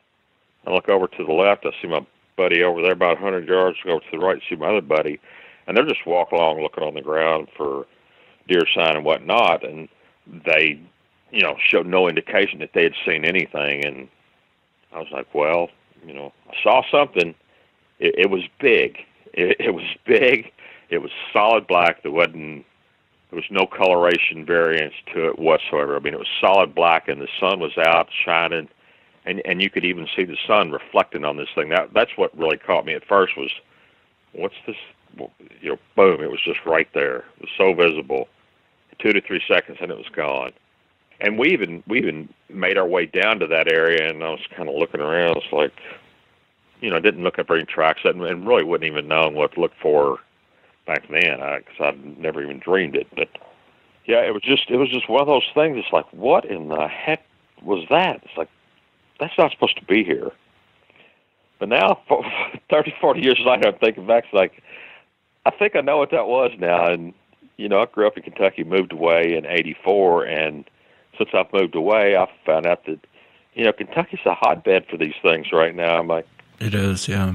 Yeah, it's like, Yeah, and you were doing a wounded rabbit call, weren't you, up in the barn? Yeah, just squeeze that cellophane together and you blow on it, and man, it gives out that rabbit distress call. And we'd call. There's no telling how many foxes and bobcats and things like that you'd call, and it'd bring just about anything in. You know, dogs, anything would come in and check it out. But yeah, I blew on that thing, and it was quick too. I mean, it was just like it happened so fast. I mean, the dogs and everything around were barking and carrying on, and the second I started blowing on that thing and that call started up, the second it started up with that moan, everything just went dead. I mean, dead silent. Not even the bugs. They weren't even making a sound. And this dog's just shut up, not a word. And we all just kind of, you know, we're looking at each other like, what in the world? You know, it's like... Yeah, I always think for these researchers or investigators, whatever people call themselves, when they go out and they look for these creatures, doing something like that. You know, I've had so many hunters on. I even had a guy on one time. He was a professional game hunter, and he was doing a wounded rabbit call, and it brought a dog man in. Now, he had no clue what a dog man was. The only way he described it was this werewolf type creature came in, sniffing the air, and it was up on 2 legs, and he'd never seen anything like that before. This guy had been hunting for, I think, 60 years or something. He's probably not that long, maybe 50 years. I think the guy's in his 70s, and he's never seen anything like this before. But I always think about the wounded. He did a wounded rabbit call, and I would imagine if you want to call a predator in, you know, this whole call blasting nonsense, this screaming and yelling in the woods nonsense. I just think that your odds of bringing something like that in, they're better odds if you think like a hunter. You think like, you know, you want to bring them in, you want to bring in a reason for them to come in, like a wounded rabbit or a quick, easy meal. The only problem with that, like you said, everything comes in. Cougars come in. Every predator probably within 20 miles is coming in to check it out. You know, that's the only downside to doing something like that. I mean, I've hunted, when my son, he was born, I've been dragging him out in the woods with me ever since he was big enough to walk. And he was a bow hunter too. I'd go up and I'd put my stand up, and then I'd pull up his stand and put his up, and we hunted like that. And till he was 16, and then we started hunting apart from each other. And then I'd take his buddies hunting, and I was always, I was the dad that everybody came over to our house. I had a boat. We'd go down, we'd float this river that was just absolutely loaded with hogs. We'd go out to the lake, we'd fish, and I'd just be goofing off with them, and I'd make whoop calls and stuff like that. And they're like, "You're out of your mind, old man." They still laugh at me like, "You're out of your mind, old man. You ain't going to call nothing." Of course, I never did get any responses to anything. I mean, none at all. And they all laughed at me, which brings up, one of the stories that I had wrote to you in the letter about one of the boys that made so much fun of me about, believing in these things. Well, there's a big, huge swamp where I'm at in North Carolina now. It's nothing but swampland. We're close to the coast, but not right on it. And it's all swampland. And one of the boys, they always camped back there in this swamp. They'd camp around the edge of the swamp. And one night they decided they was going to take the canoe and paddle back in there and do a little fishing. And I mean, by paddling back in there, I'm talking they're about a mile back in there, because I paddled back in there during the daytime and I fished back there myself. But nonetheless, him and a buddy took off after dark, got them some beers, got their poles, took off paddling in the kayak or the canoe, and got way back in there. And this is a story he told me the next day. He come over, and I'm not kidding you, Wes. This boy was white as a ghost. He had the fear of the Lord in him. I'm not kidding. He's like, "Mr. Rick," he said, "I swear," he said, I think you might be right."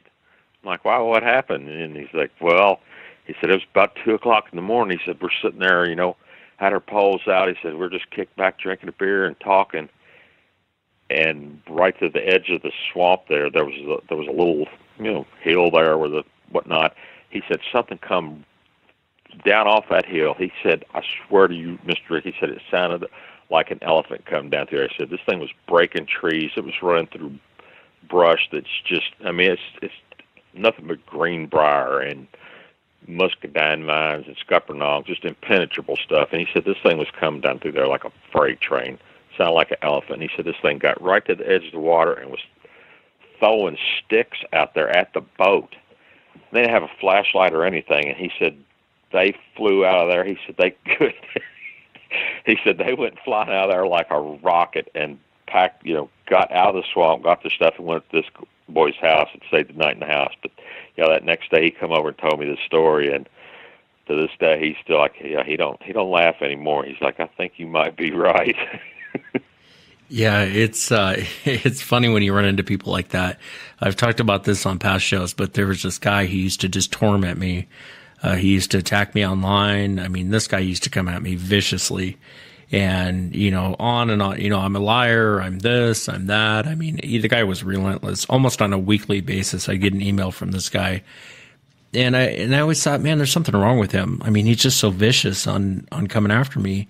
Well, he contacted me not too long ago, and he talked about an encounter he had, and he was all apologetic for all the years of focusing on me for whatever reason. That's good. But he had an encounter, and I'd like to say I was a better man. I'd like to say I was like, "Yeah, tell me about it." But I was like, "Yeah, they're real. What can I do for you?" You know what I mean? Because we had this, this odd. Yeah, I didn't really know who he was. He's here in Washington State, but he knew who I was. And but it's just funny how sometimes karma comes back to bite you in the butt. When you're so quick. And it's happened to me. I mean, there's things where I've called BS on before, and then I have to eat crow on it because people were right. What they said they saw, they were right. And so, I guess we're all like that to some extent. It's in looking back, being a hunter, I know for myself, and you've already acknowledged this, but you kind of go back on strange situations, especially when you look into this topic and you think, gosh, I wonder what was going on there. Like you talking about being paced out from the side. Cougars don't pace. There's so many things that have happened since that incident way back then, and then Patterson-Gimlin film, saw that as a kid, saw, Legend of Boggy Creek. Then the internet comes along, and you start reading all these stories, and it starts clicking. It's like, hey, hold on. I think I wrote about it in the letter I sent you one night, one afternoon. My son and I and it was one of his buddies too. Don't matter. But we were floating this river I was talking about, and this is down in what they call the lowlands, and it's nothing but just, it really is, it's an impenetrable swamp, and it's just overloaded with hogs. And we'd floated hog hunting, and we were down there floating one evening. It was getting right at dusk, and we were thinking about, finding a place. It's about time to start finding a place to set up camp for the evening. And we're going along, and all of a sudden off to the bank, probably, I don't know, 100 yards in the woods, maybe not even that far, something made, it was the strangest sound I've ever heard. Now, it wasn't like the Ohio moan, and it was like nothing else I've ever heard, but this thing it paralleled the boat as, now we're just floating downstream. We're not going fast at all. Didn't even have the trolling motor on. We're just paddling to stay in the middle of the river. And this thing was walking. I mean, you could tell it was walking, and it was slamming through stuff just like it was nothing. And we're all, my son and his buddies were looking at each other going, what in the world? But it was making a noise about every few seconds. It would let out something that kind of sounded, kind of like a cry and a moan, but it was nothing like the Ohio moan or anything like that. But it was loud enough that it was like it almost wanted us to know that it was there, but we didn't need to hear that sound because we could hear the brush just being ripped to shreds as we're going along, and that probably went on for 100, 200 yards down the bank.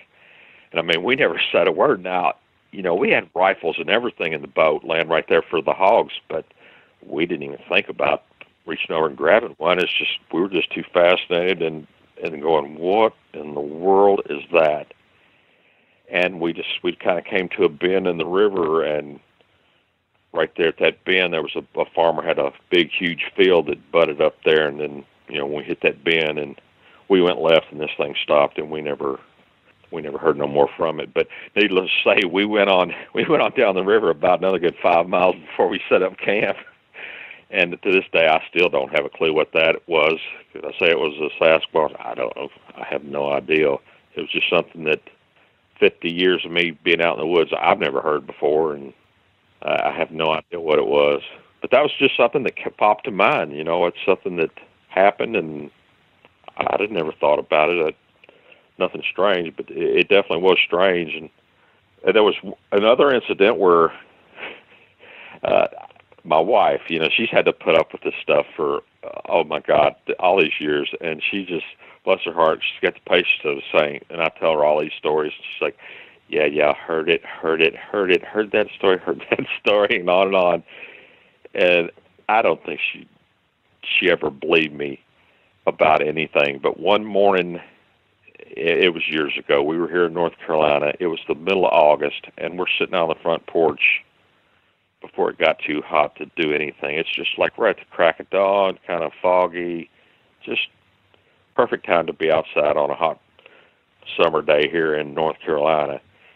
And I'm reading the paper, she's drinking coffee, and we're just sitting there and doing nothing. And all of a sudden, out of this swamp that backs up to our land here, that same sound, the same exact sound, Wes, I'm not kidding you, it starts out real low, and it just grew and to that big roaring moan, and then boom, it just stopped just like that. And I froze, and I just kind of glanced over my paper and looked at my wife, and she was looking at me, and her eyes were big as saucers, and she's like, what in the world? She's like, did you hear that? I'm like, yeah, I sure did. She's like, what on God's earth is that? I told her, I said, you wouldn't believe me if I told you. I said, I've told you 100 times, you don't believe me. She's like, no, don't start that again. I'm like, okay. So I went inside. I got my laptop, came back out, got on the BFRO website, played the Ohio moan. I'm like, now you tell me that sound you just heard come out of that swamp is not the exact same sound you're hearing here on this recording. She went, I got to agree. She said, that is the exact same sound. And since then, she's, I won't say she's a believer, but I will say that I don't get poked fun at near as much anymore. Yeah, like I always say, it's fun and games until you run into one or you hear one or you experience. Yeah, until one's right in your backyard. Yeah. That's a whole other story in itself.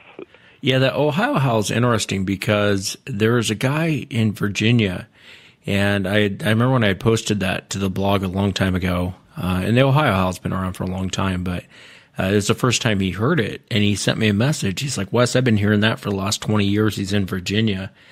And he goes, that's exactly what I'm hearing. And I had a guy in Washington State send me almost identical to the Ohio Howl. It's a little bit different, but it's pretty close to the Ohio Howl. I'm sure to the ear it would sound like the same recording, but it was a little bit different. Like he doesn't have dogs barking, you hear crickets, so it's a different recording, but it's very close. And if these things are a wild animal, you would think they would make the same noise from point A to point B, depending on no matter what state you're in. Foxes make the same sound in Washington State as they do any other state. Same thing with cougars. When cougars scream, they make the same sound any other cougar makes in any other state. And it's interesting when you go from different states and you hear people's audio. It's the same audio they're playing. There's even one down in Texas. Sounds exactly like the Ohio Howl. I believe it was captured on the Sabine River. And when people hear that, I always ask them, what do you think that was? What is it you think you're hearing? It's obviously not a known animal. What is it you think you're hearing? And the answer is I don't know. I'm not sure what it was. It sounded like a siren raid or. Yeah, there you go. When it first started, it kind of started off like, what in the world? But it quickly morphed from a siren into something else. I mean, it sort of started out that way the first time we heard it in that barn that night. But, by the time it was done, no, we knew that this was some kind of animal. It was alive. It was back in those woods, and we weren't about to go back and find out. Let's just say that. We did not move from that barn loft. Not one. I mean, we got down as far down in our sleeping bags as we possibly could that night. But that sound it's unmistakable. I mean, I heard it in Kentucky 30, 40 years ago. Flash forward to, right here now in North Carolina a few years back and hear the same sound 600 miles apart. And I know what it is.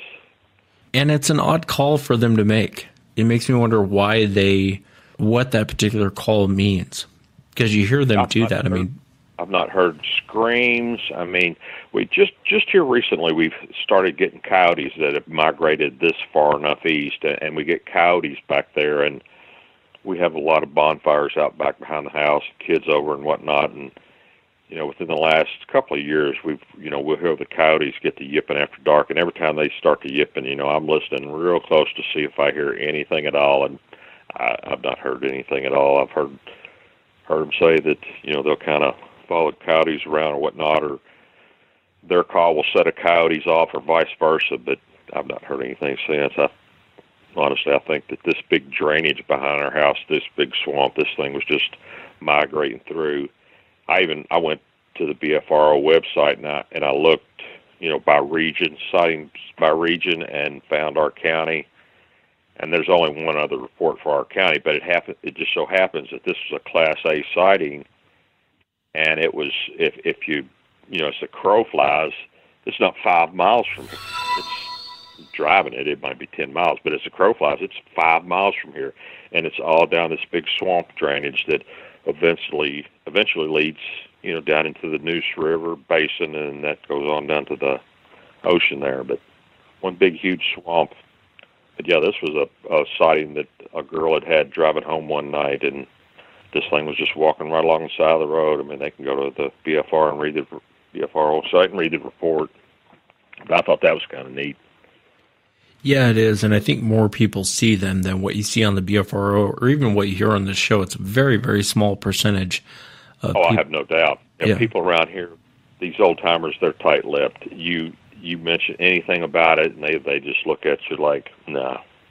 They're not about to say a word, even if I have no doubt that a lot more people down here have heard it, seen it, or whatnot than what they're saying.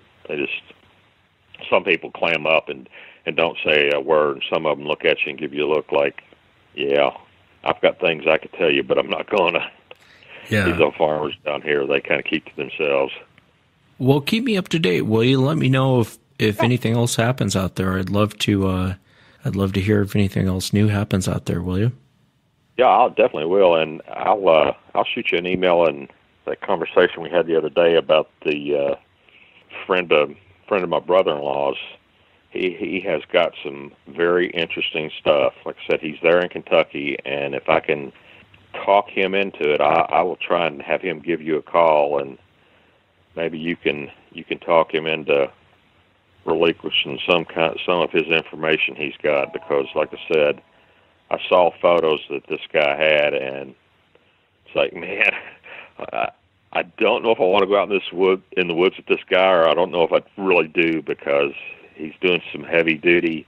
He spends all his time out in the woods, and he's come back with some pretty good stuff there in Kentucky. I mean, photos that they're not blob squatches. I mean, I've seen it.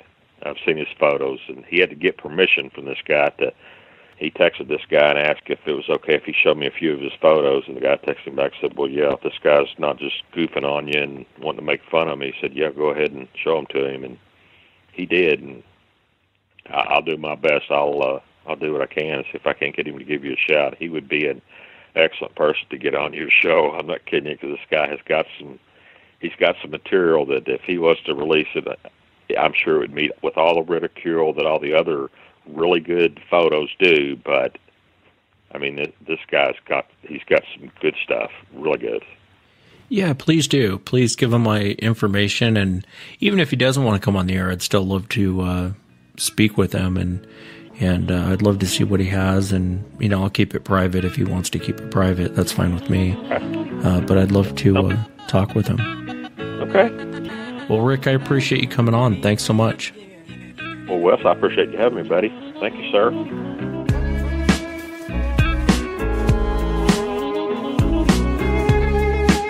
Next up on the show, I want to welcome John, who is a logger down there in Texas. And John, you saw some interesting light.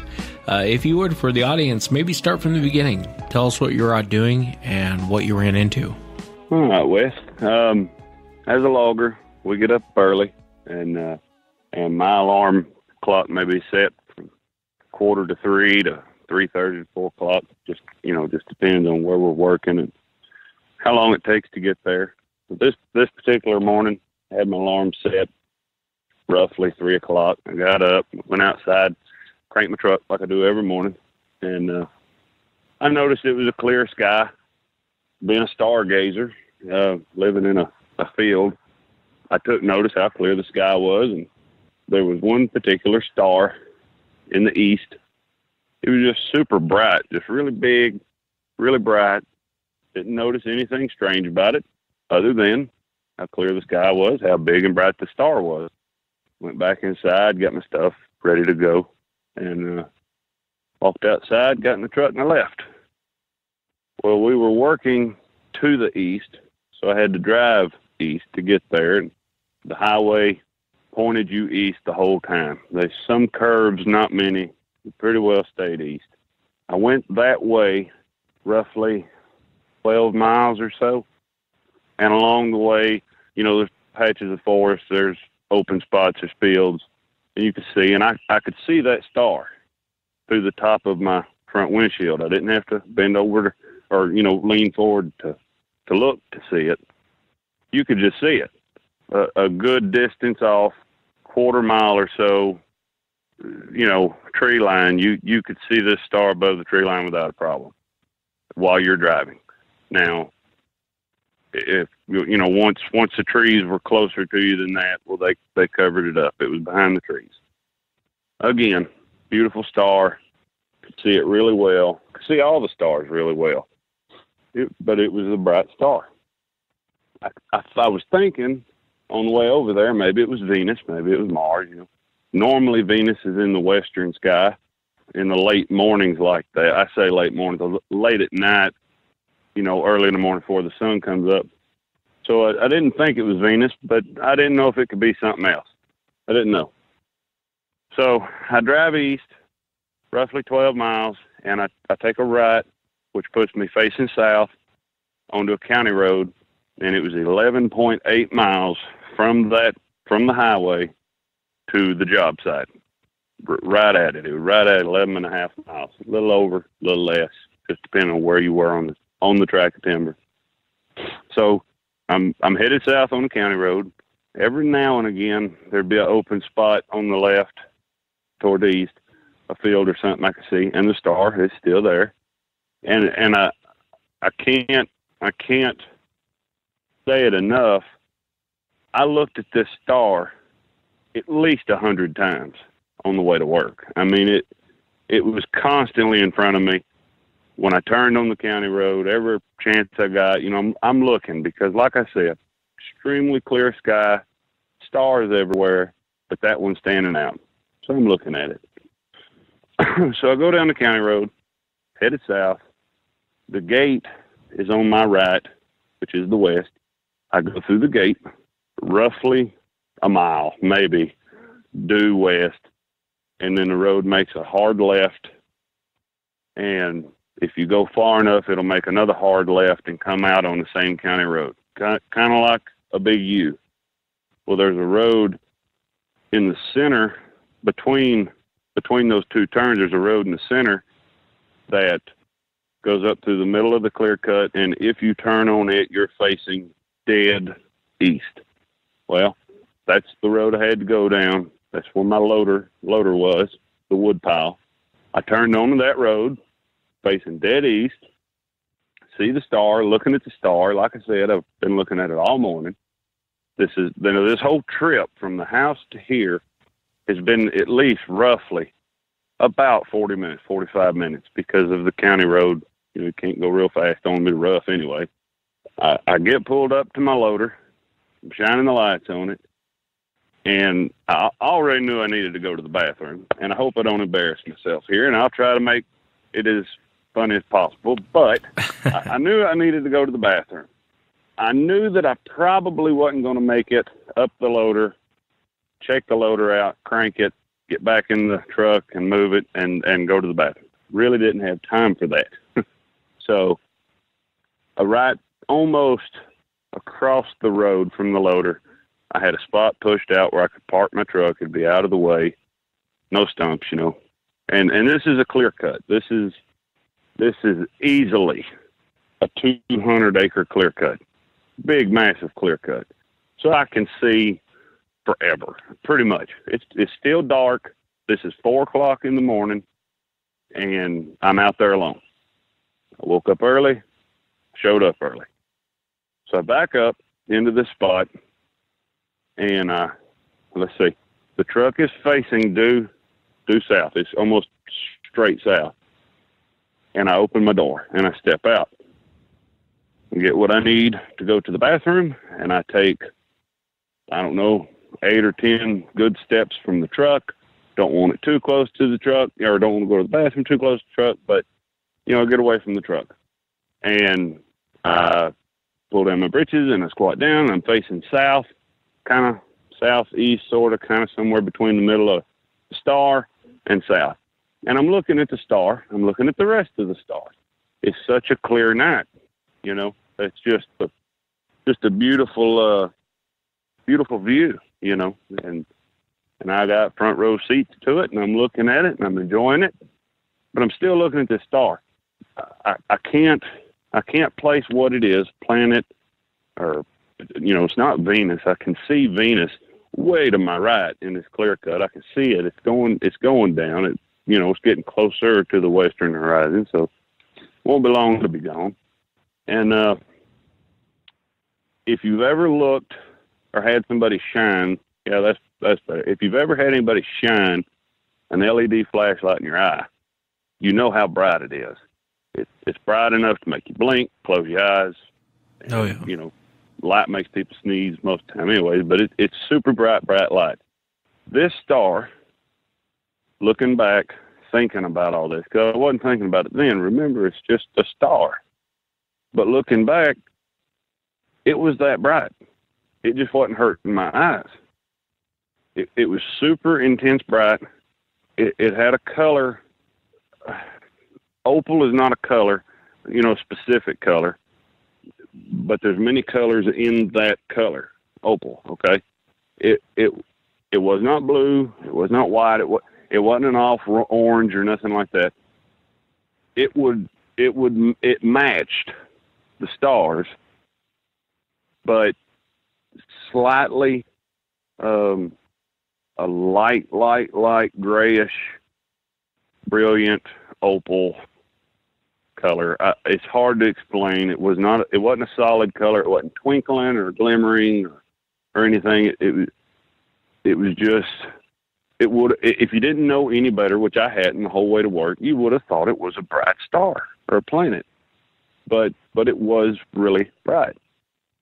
Now, if you go outside right now and you look at the bigger, brighter stars, maybe even a planet, or Venus especially, they're really bright, and when you look at them, they have like light rays that come off of them, or at least they do with my eyes when I look at them. Kind of, the typical, like when you draw a star, it's got all the little wagon wheel spikes of light coming off of it. That was not here. This star didn't have that.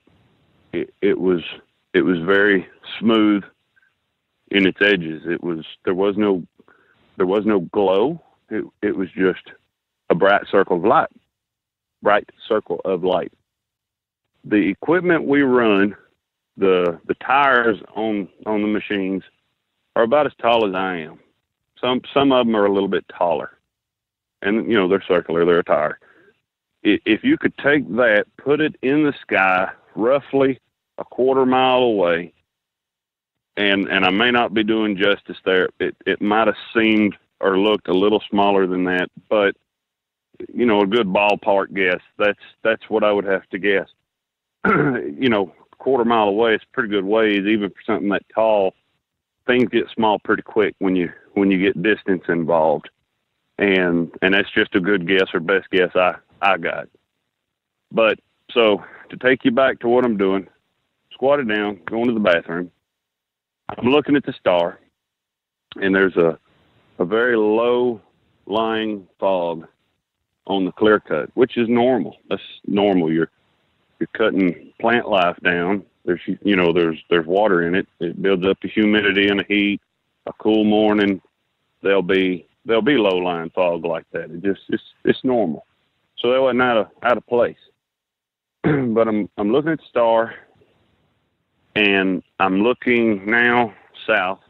So the star would be in my left peripheral vision, and I don't know if it blinked, if it flashed, if it moved, if maybe for a second it just kind of got brighter and then went back to what I don't know what it did, but something happened, and it made me look left. It made me look at it. I took my eyes off of it, and it made me put my eyes back, whatever it did. Now, I'm scared to death of the dark. I'm 31 years old. I will not go in a forest in the dark by myself. I won't get very far from my house in the dark by myself. There's something about it. Since I was 18 years old, I've been spooked about it, and I just don't like the dark by myself. So you may ask, what am I doing out there in the middle of a clear cut in the dark by myself? Well, trying to get work done. That's the best thing. I showed up early to get stuff done early, so we could get home early. But anyways, it brought my eyes back around to it, and because I'm so jumpy, anyways, in the dark, I look at it, and something else in my right peripheral vision, right periphery, caught my attention. Now, because of the way I was down, the star's to my left, the headlight to my truck is on the right, and it's shining in front of me, out in front of me. I'm directly beside the truck. And if you've ever seen pollen or dust on water, and you take a stick and you drag it through the water, how the pollen or the dust it'll swirl, and it'll swirl a certain way. It'll swirl the way that stick went through the water, Right. But you can tell something moved through the water. I could tell something moved through that fog. Now, people will say, it was wind. No, there was no wind. I remember that very specifically. It was very still. It was very calm. There was no wind. something made the fog move, swirl like that.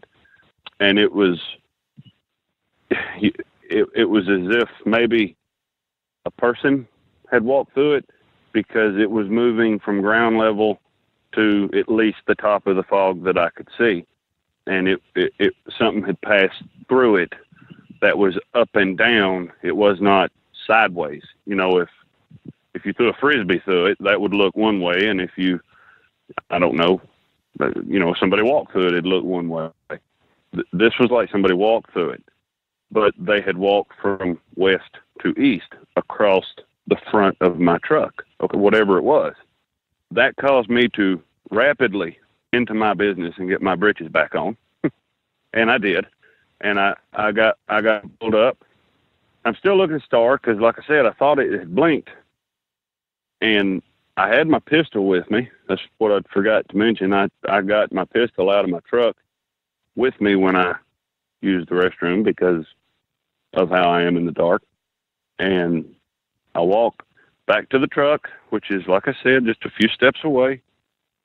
I don't go to my seat. I walk around the edge of the door. The door's still open, and I have my back not up against my fender, but close to it, within a foot or so. I wanted my back against something, and with my back there, the headlights were shining straight to my right, and I had that door to my left.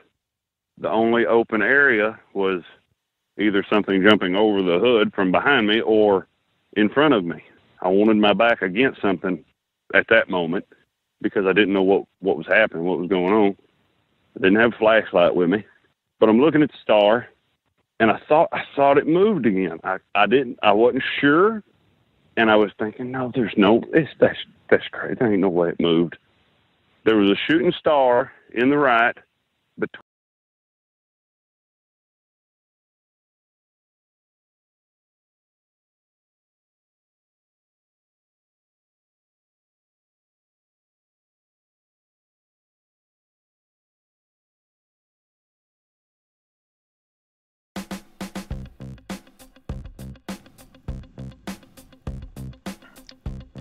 What's up, guys? Okay.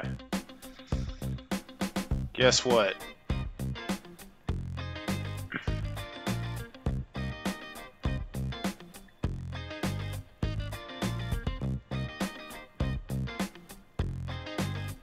We are gonna identify 9 dodo beaks. Let's do it. I'm sure they're mostly gonna be junk, but let's have some fun.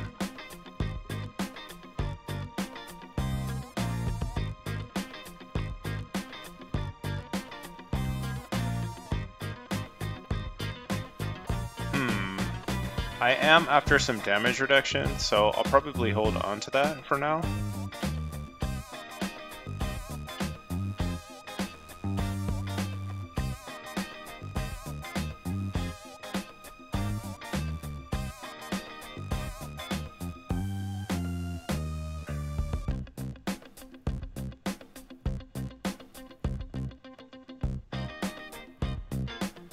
Dual strike deflect. Ugh. Brutal.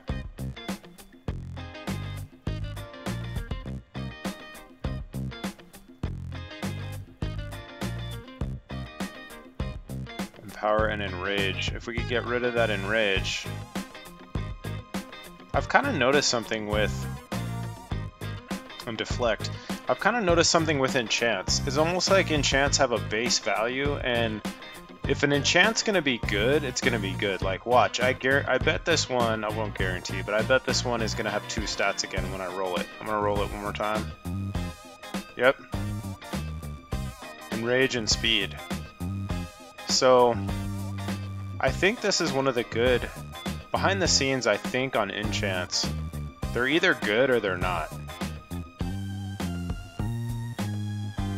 Life, steal, and evade. Come on. One more hit on this one. Damage and health. Now I'm just gonna hold on to my 2 reroll ones and not destroy them because I've got space right now. And I figure later I'm gonna have a ton of epic mats and not a lot of enchants, so I'm just gonna want to be re-rolling them, the ones that are at 90. So I'm probably gonna hold on to these damage reduction ones too, at least until I can get better rolls. It keeps giving me damage reduction. Alright, I'm gonna roll this one though. Block and deflect. It's pretty good. Too bad it's attack and speed.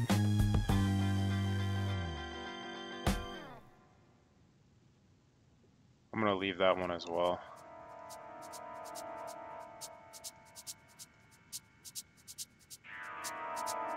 Ugh. Yeah, see what I mean about this one? It's just junk. It has one stat the whole time. I'm gonna save it anyway, but alright, we're down to 2. Block and health.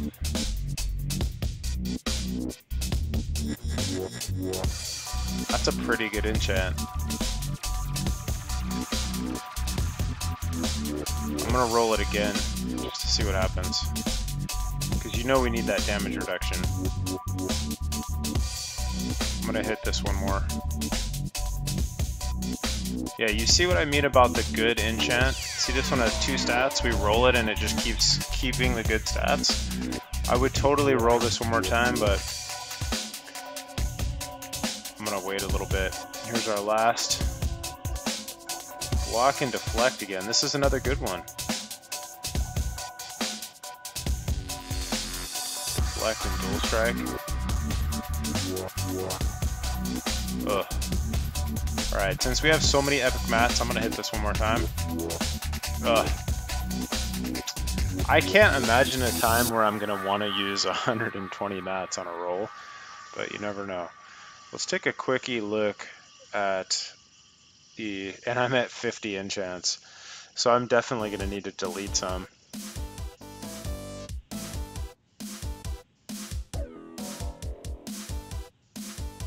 Yeah, I'll nuke any of the ones with 3 rolls.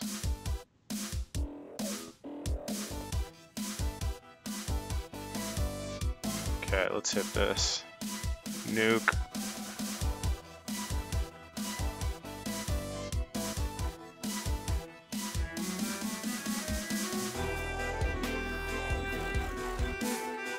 Power and evade. I think this is another one of these good ones. We'll skip this one for right now.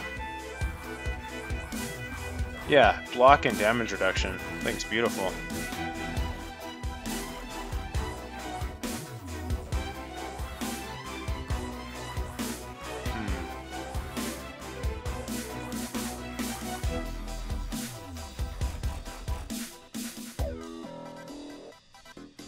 Let's see what other 2 roll ones I have. Block and deflect. Strike and deflect. Hadouken! OP.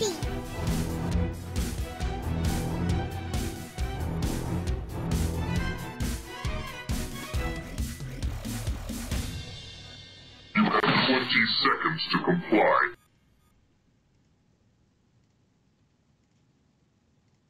I know at one time I was low on mats.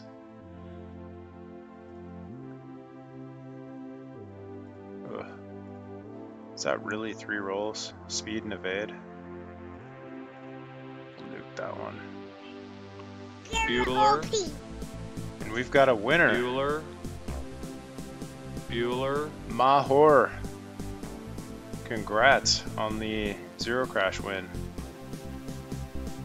Fuck your couch, nigga. Buy another one, you rich motherfucker. Fuck your couch, nigga. Fuck your couch.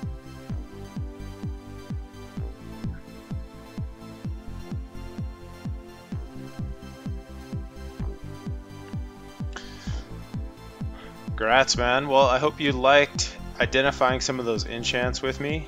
As you can tell, there's a live stream going on. Be sure to subscribe and click the bell so you're notified the next time we go live. Take care, guys.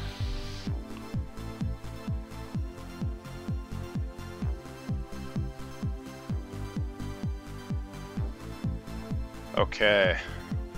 Yeah, that was the last raffle of the night, so people can get some sleep, including me.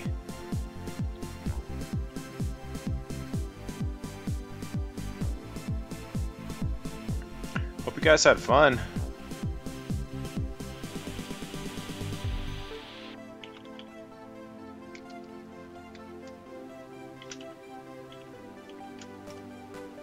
Are you not entertained? Are you not entertained? Is this not why you are here? Credit roll time.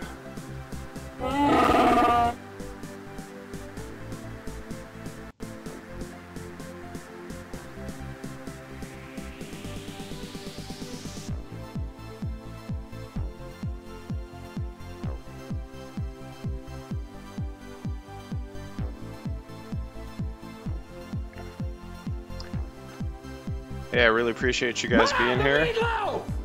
And I'll catch you guys next stream. Have a great night. You know what? I will have some meatloaf. Let's have some meatloaf. You want some? I knew you'd go. Hey, Mom! The meatloaf! We want it now! The meatloaf!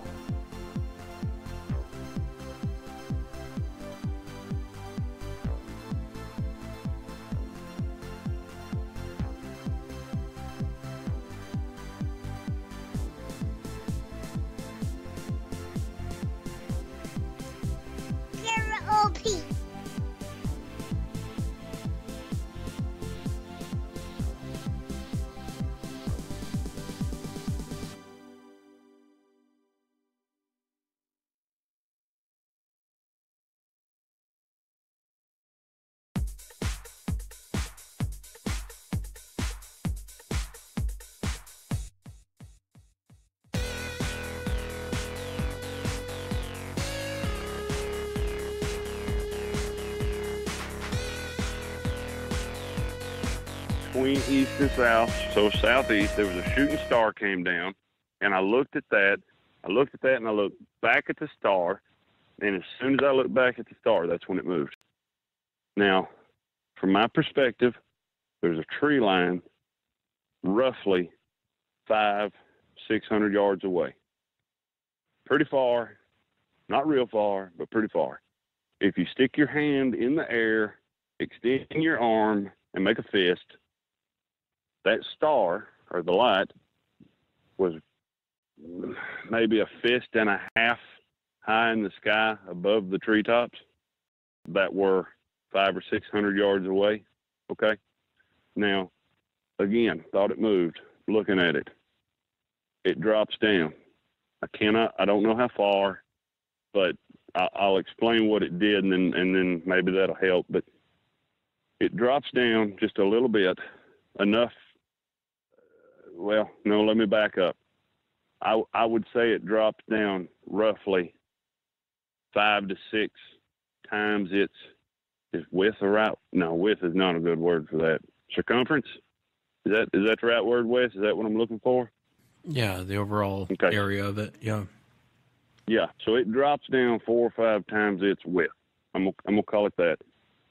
It drops down one time, comes about halfway back up to where it was. That's when my back hit the fender of my truck because the star just moved. It scared the shit out of me, okay? I've always been afraid of aliens, UFOs, more specifically UFOs, because I don't know what to really know about the aliens, but I know what happens inside of UFOs, and I don't want no part of it. The second time it drops down, it comes back up again about halfway to where it was. 31 years old, at the top, almost the top of my lungs. I plea out with everything that's in me to God to make that go away. It was a cry, Wes. I mean, it was a complete whole heart plea to make that go away, whatever that is, make it go. And when I said please, which is while I'm doing that, it's dropping that third time and coming back up halfway to where it was. When I said please, it had stopped, and it was like, I've told people it's like if you have a rock in your hand, you hang over, you hang your arm out and you drop the rock. But it wasn't like that. If that had a noise, that's just you drop it, it just drops. But if you've ever been to an amusement park where they have that really tall deal and the seats go all the way around it and they lift everybody up and they make you wait, kind of like a dungeon drop or whatever it's named, because they've got different names for it. But you sit up there and you don't know when it's going to fall. When it does fall, it's more like a build up, and then it's fast, and then it comes to like a halting stop. But it's not just bam bam. And if it had a noise, it just, it builds up as it goes, and then it slows down its speed and then comes to a stop pretty rapidly, but it does. So the star had stopped, or this light had stopped. It's like it gets dropped,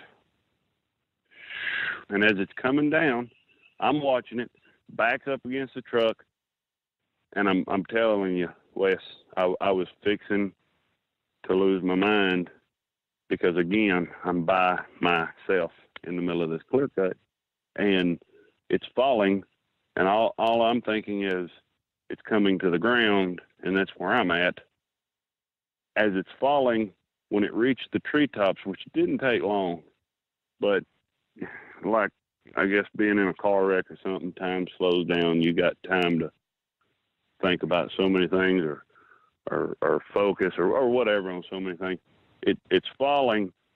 It gets to the treetops, and I still see it. It's not behind the trees. If it was behind the trees, it would have flickered. You would have saw light passing through the gaps of the branches, as it fell, it would flicker. Or you could tell it was behind something. No, this was on my side. Again, tree line's only 500, 600 yards away. Now, it's falling. I'm freaking. I know it's on my side. And halfway down the tree line, because it's dark, so the trees are a silhouette. It looks more like a wall. Halfway down that wall, maybe 2/3 of the way down, when this thing disappears, it does not just snap disappear. It doesn't just turn off like a flashlight. It doesn't dim down and go away. It was as though it collapsed on itself or shrunk to nothing, to darkness. It got so small, so quick, that whatever light was in it was gone. It just gone. Now, that's when I jumped back in my truck, pulled it up to my loader, had the headlights on. I turned the key off. I put the truck in reverse, so the reverse lights came on. The key was on. That's how the reverse lights were on. But I killed the truck. Had the reverse lights on, headlights on, ran up the loader, got on the loader, crunk it, turned all the lights on, and I just started doing slow circles in that loader, shining lights, because if anything was with me, if anything was there, that machine was the only way I was going to be able to really defend myself. The gun, what good is the gun going to do with that, whatever it is, and the loader may not have done no good either. But I've had 2 back surgeries. There was no way I was going to stand on the ground and fight, I just got on the machine. That was my safety. That's the only thing I knew to do. Yeah, I don't blame you. And that's my story, Wes. That's exactly how it happened, and that's what I saw. Yeah, no, I appreciate you sharing it. There's a lot of people who see these lights and rarely will ever come forward and talk about them. And you being a logger, I know you're out there at ungodly hours in the middle of nowhere. And so I always love hearing from you guys in that line of work. Did the light make any noise at all? No, sir. I guess I should have said it. It's a detail. When I got out of the truck to do my business, I killed the truck. For one, I didn't want somebody driving up on me and catching me with my britches down or whatever, because I was on the side of the truck. I couldn't see if somebody was coming in the road other than their headlights or something. But again, so I could hear things around me because it was dark, and somebody absolutely scared of the dark. You want to be able to hear if something's coming, you know. And so no, there was no noise, even the times that it moved, and the last time that when it was like it was just dropped or fell, you know. Yeah, there was nothing. And what color was it, John? Opal. Again, it really ain't a color. Opal's not a color. Opal is a mixture of colors. You know, it's rainbowy colored. And if you look at any star, it's hard to find one that is a color. You know, you might call them white or you might call them blue, but if you take a good close look at them, they have a twinkle. Well, this didn't twinkle, but it was a mixture of really bright, like grays, whites, blues. So it's hard to give it a color, Wes, but it was definitely, well, it blended in with the stars. It camouflaged itself with the stars. At least that's what I thought it was for 45 minutes. Yeah, and that's the interesting part. I guess you're right. Stars don't really have a color. I mean, when we describe stars, we always say white, or I guess Mars is red. But for the most part, when you look up in the sky, it's kind of hard to describe the color of a star. I mean, I think most people will say white. And this thing, it seemed like it followed you from your home all the way there. What do you think it was? Well, I'll put it to you this way, okay? When I got my truck to leave for work, it was in the east. I was headed east. Now, it didn't change size. As close as what I knew it was by the end of this, when it fell on my side of the tree line, okay? It didn't change size going to work. So it stayed that far away, and it kept itself wherever it needed to be in the sky to not change perspective like a star. When you travel, stars don't move, right? Right. Now, yeah, over time, the whole sky moves because the Earth is turning, but right. This thing kept itself as though it didn't move. And when I was in the woods and doing my business, and I couldn't take my eyes off of it, the whole way to work, couldn't take my eyes off of it. Whatever it was, it captivated me. And because I have looked into orbs since then and have talked to a few people, I honestly believe that it ties in somehow with demonic activity. The veil is thinning, and as it thins and time draws to an end, I think many things are going to come through the veil, or that we're going to see through the veil, or many things will make itself apparent to us. Now, I don't know what it is. Don't know what it was, but I didn't get a good vibe off of it. You know, obviously not by the end of my experience, but I'm just glad when it got to the ground level that it did go away. Because if it would have stayed lit like it was at ground level, I don't know what would happen. I don't know what stirred the fog. And I don't know why, when I thought it blinked the second time that I thought it moved, from the first time it blinked to the second time, I mean, I was scared. There was a fear connected with this thing. Something about it, now not on the way to work, but once I was there, something about it, there was some fear there. Something good, I don't think would cause fear, but I hate to call it evil. I hate to call it bad. I don't know what the thing was, but I can tell you that it wasn't of this world. It's nothing that anybody's just going to walk out the door and go find right now. It made itself apparent to me, and obviously one more person. That happened. That whole thing happened the morning of September 4th. Okay, September 5th, somebody posted on YouTube a video of a light in the sky. Now, I had told my mama what I saw, told my daddy what I saw. I worked for my daddy. And I told him what I seen. And he said, well, maybe it was a drone. Maybe somebody's flying a drone. Now, first off, nobody's flying a drone at 3:30, 3:45 in the morning. I doubt. Not around here. Second off, how did they keep it in the sky long enough for me to get from here to work? How did it not change size from here to work? And why didn't I hear it? It was a clear cut. We're talking about 500 yards. You can hear those things buzzing in the air for a ways. There was no noise. It wasn't no drone. Yeah, it doesn't sound like it was a drone. And, I really appreciate you coming on and sharing it because, like how you and I were talking the other night, a lot of researchers, Bigfoot researchers, investigators, enthusiasts, whatever they call themselves, go out and see these lights. But the strange part is if you try and pin them down publicly to talk about it, they won't talk about it publicly. Privately, a lot of them, almost every single one of them, I'd say 99% of them, have seen these lights. There's a few exceptions. I know Kumbo hasn't seen them, but for the most part, a lot of the researchers have seen them. And I'll ask them, what do you think it was? And drone never comes up in conversation. They'll never say it was a drone because, you and I both know you can hear a drone coming a mile away with the spinning motors and everything else. And anyone with half a brain, I don't think a drone's going to fool them. And this thing just sounds like it does sound out of this world, and you may not be too far off from your opinion on what they are. I tend to agree with you on that, but to say exactly what they are, it's hard to say.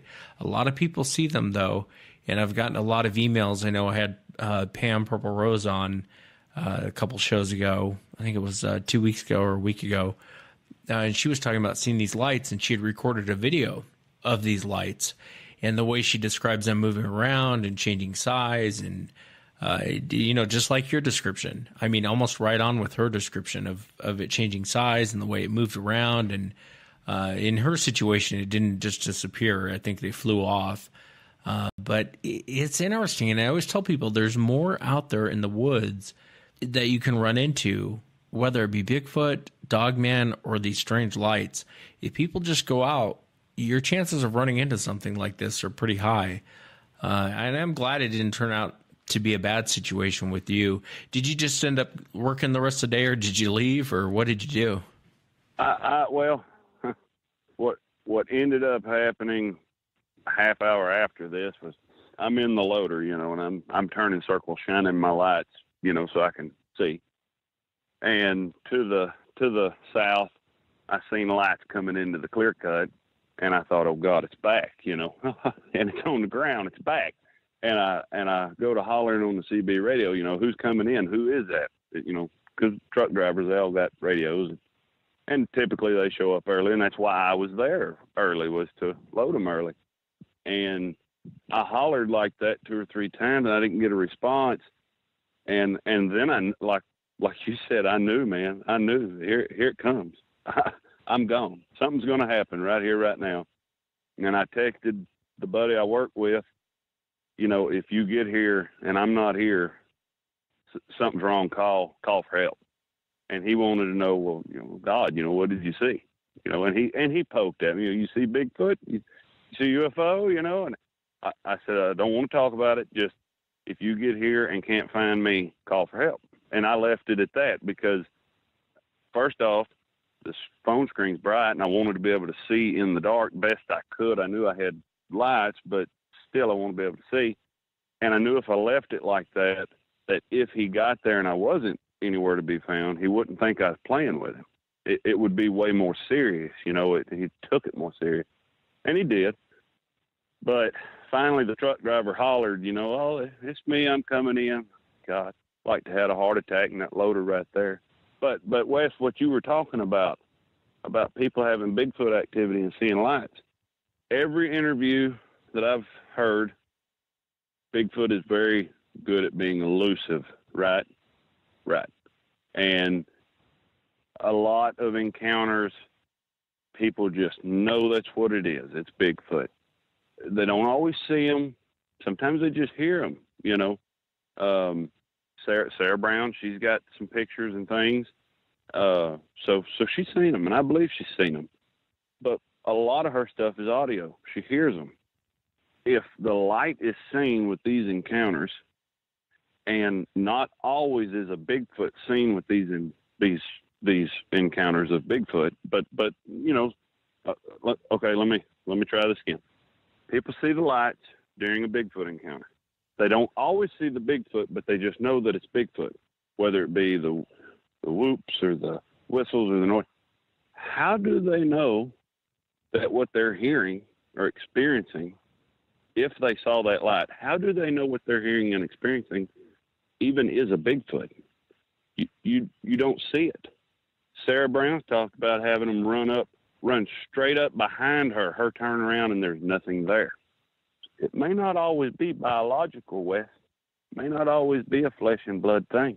At least not always an earthly biological thing. Yeah, no, I tend to agree with you. I mean, and I've talked about that in the past. Sometimes with people's encounters, I'm not so sure that they ran into a Sasquatch or Dogman or what they ran into. It sounds very demonic. A lot of, and that's where you hear a lot of the strange activity going on.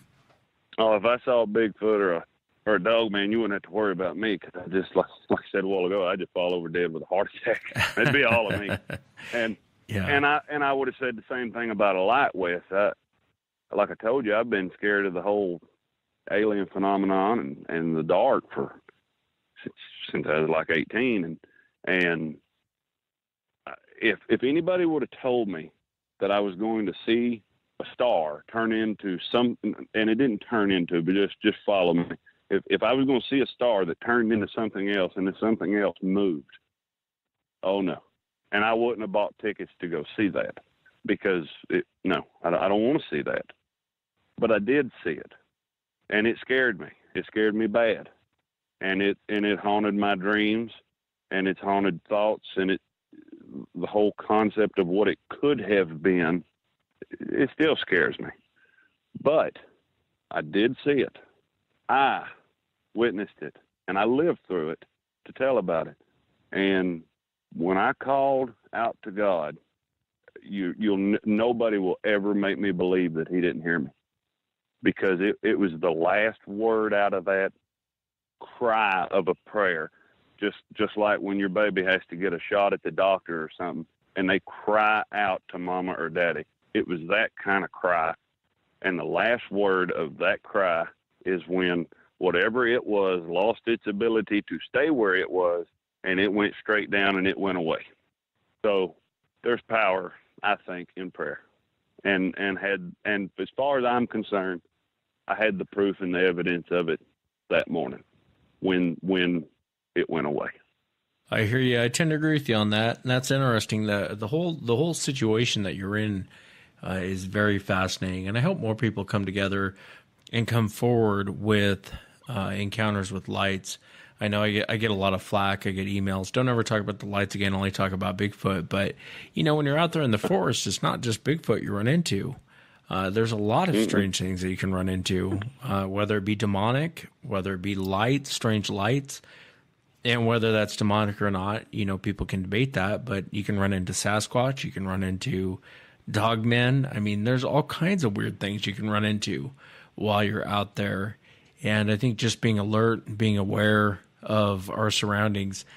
I like your situation. I don't blame you for, I had an atheist one time, and he was having rocks thrown at him. He was walking in this valley. And it's kind of a strange story. He was walking in this valley. He was having rocks thrown at him from both sides of the valley. And he said that a group of chimpanzees were throwing rocks at him. He would catch glimpses of them throwing rocks at him. And the strange part about it is he said, I sat down, I started praying, and they went away. And I wasn't sure if that was coincidence or if there's something to that. This guy was terrified. He didn't want to come on the air.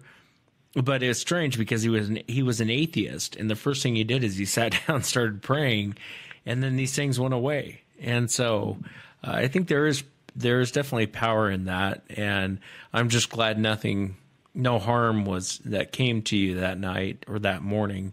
And I really appreciate you taking the time to come on the show and share it. So thank you.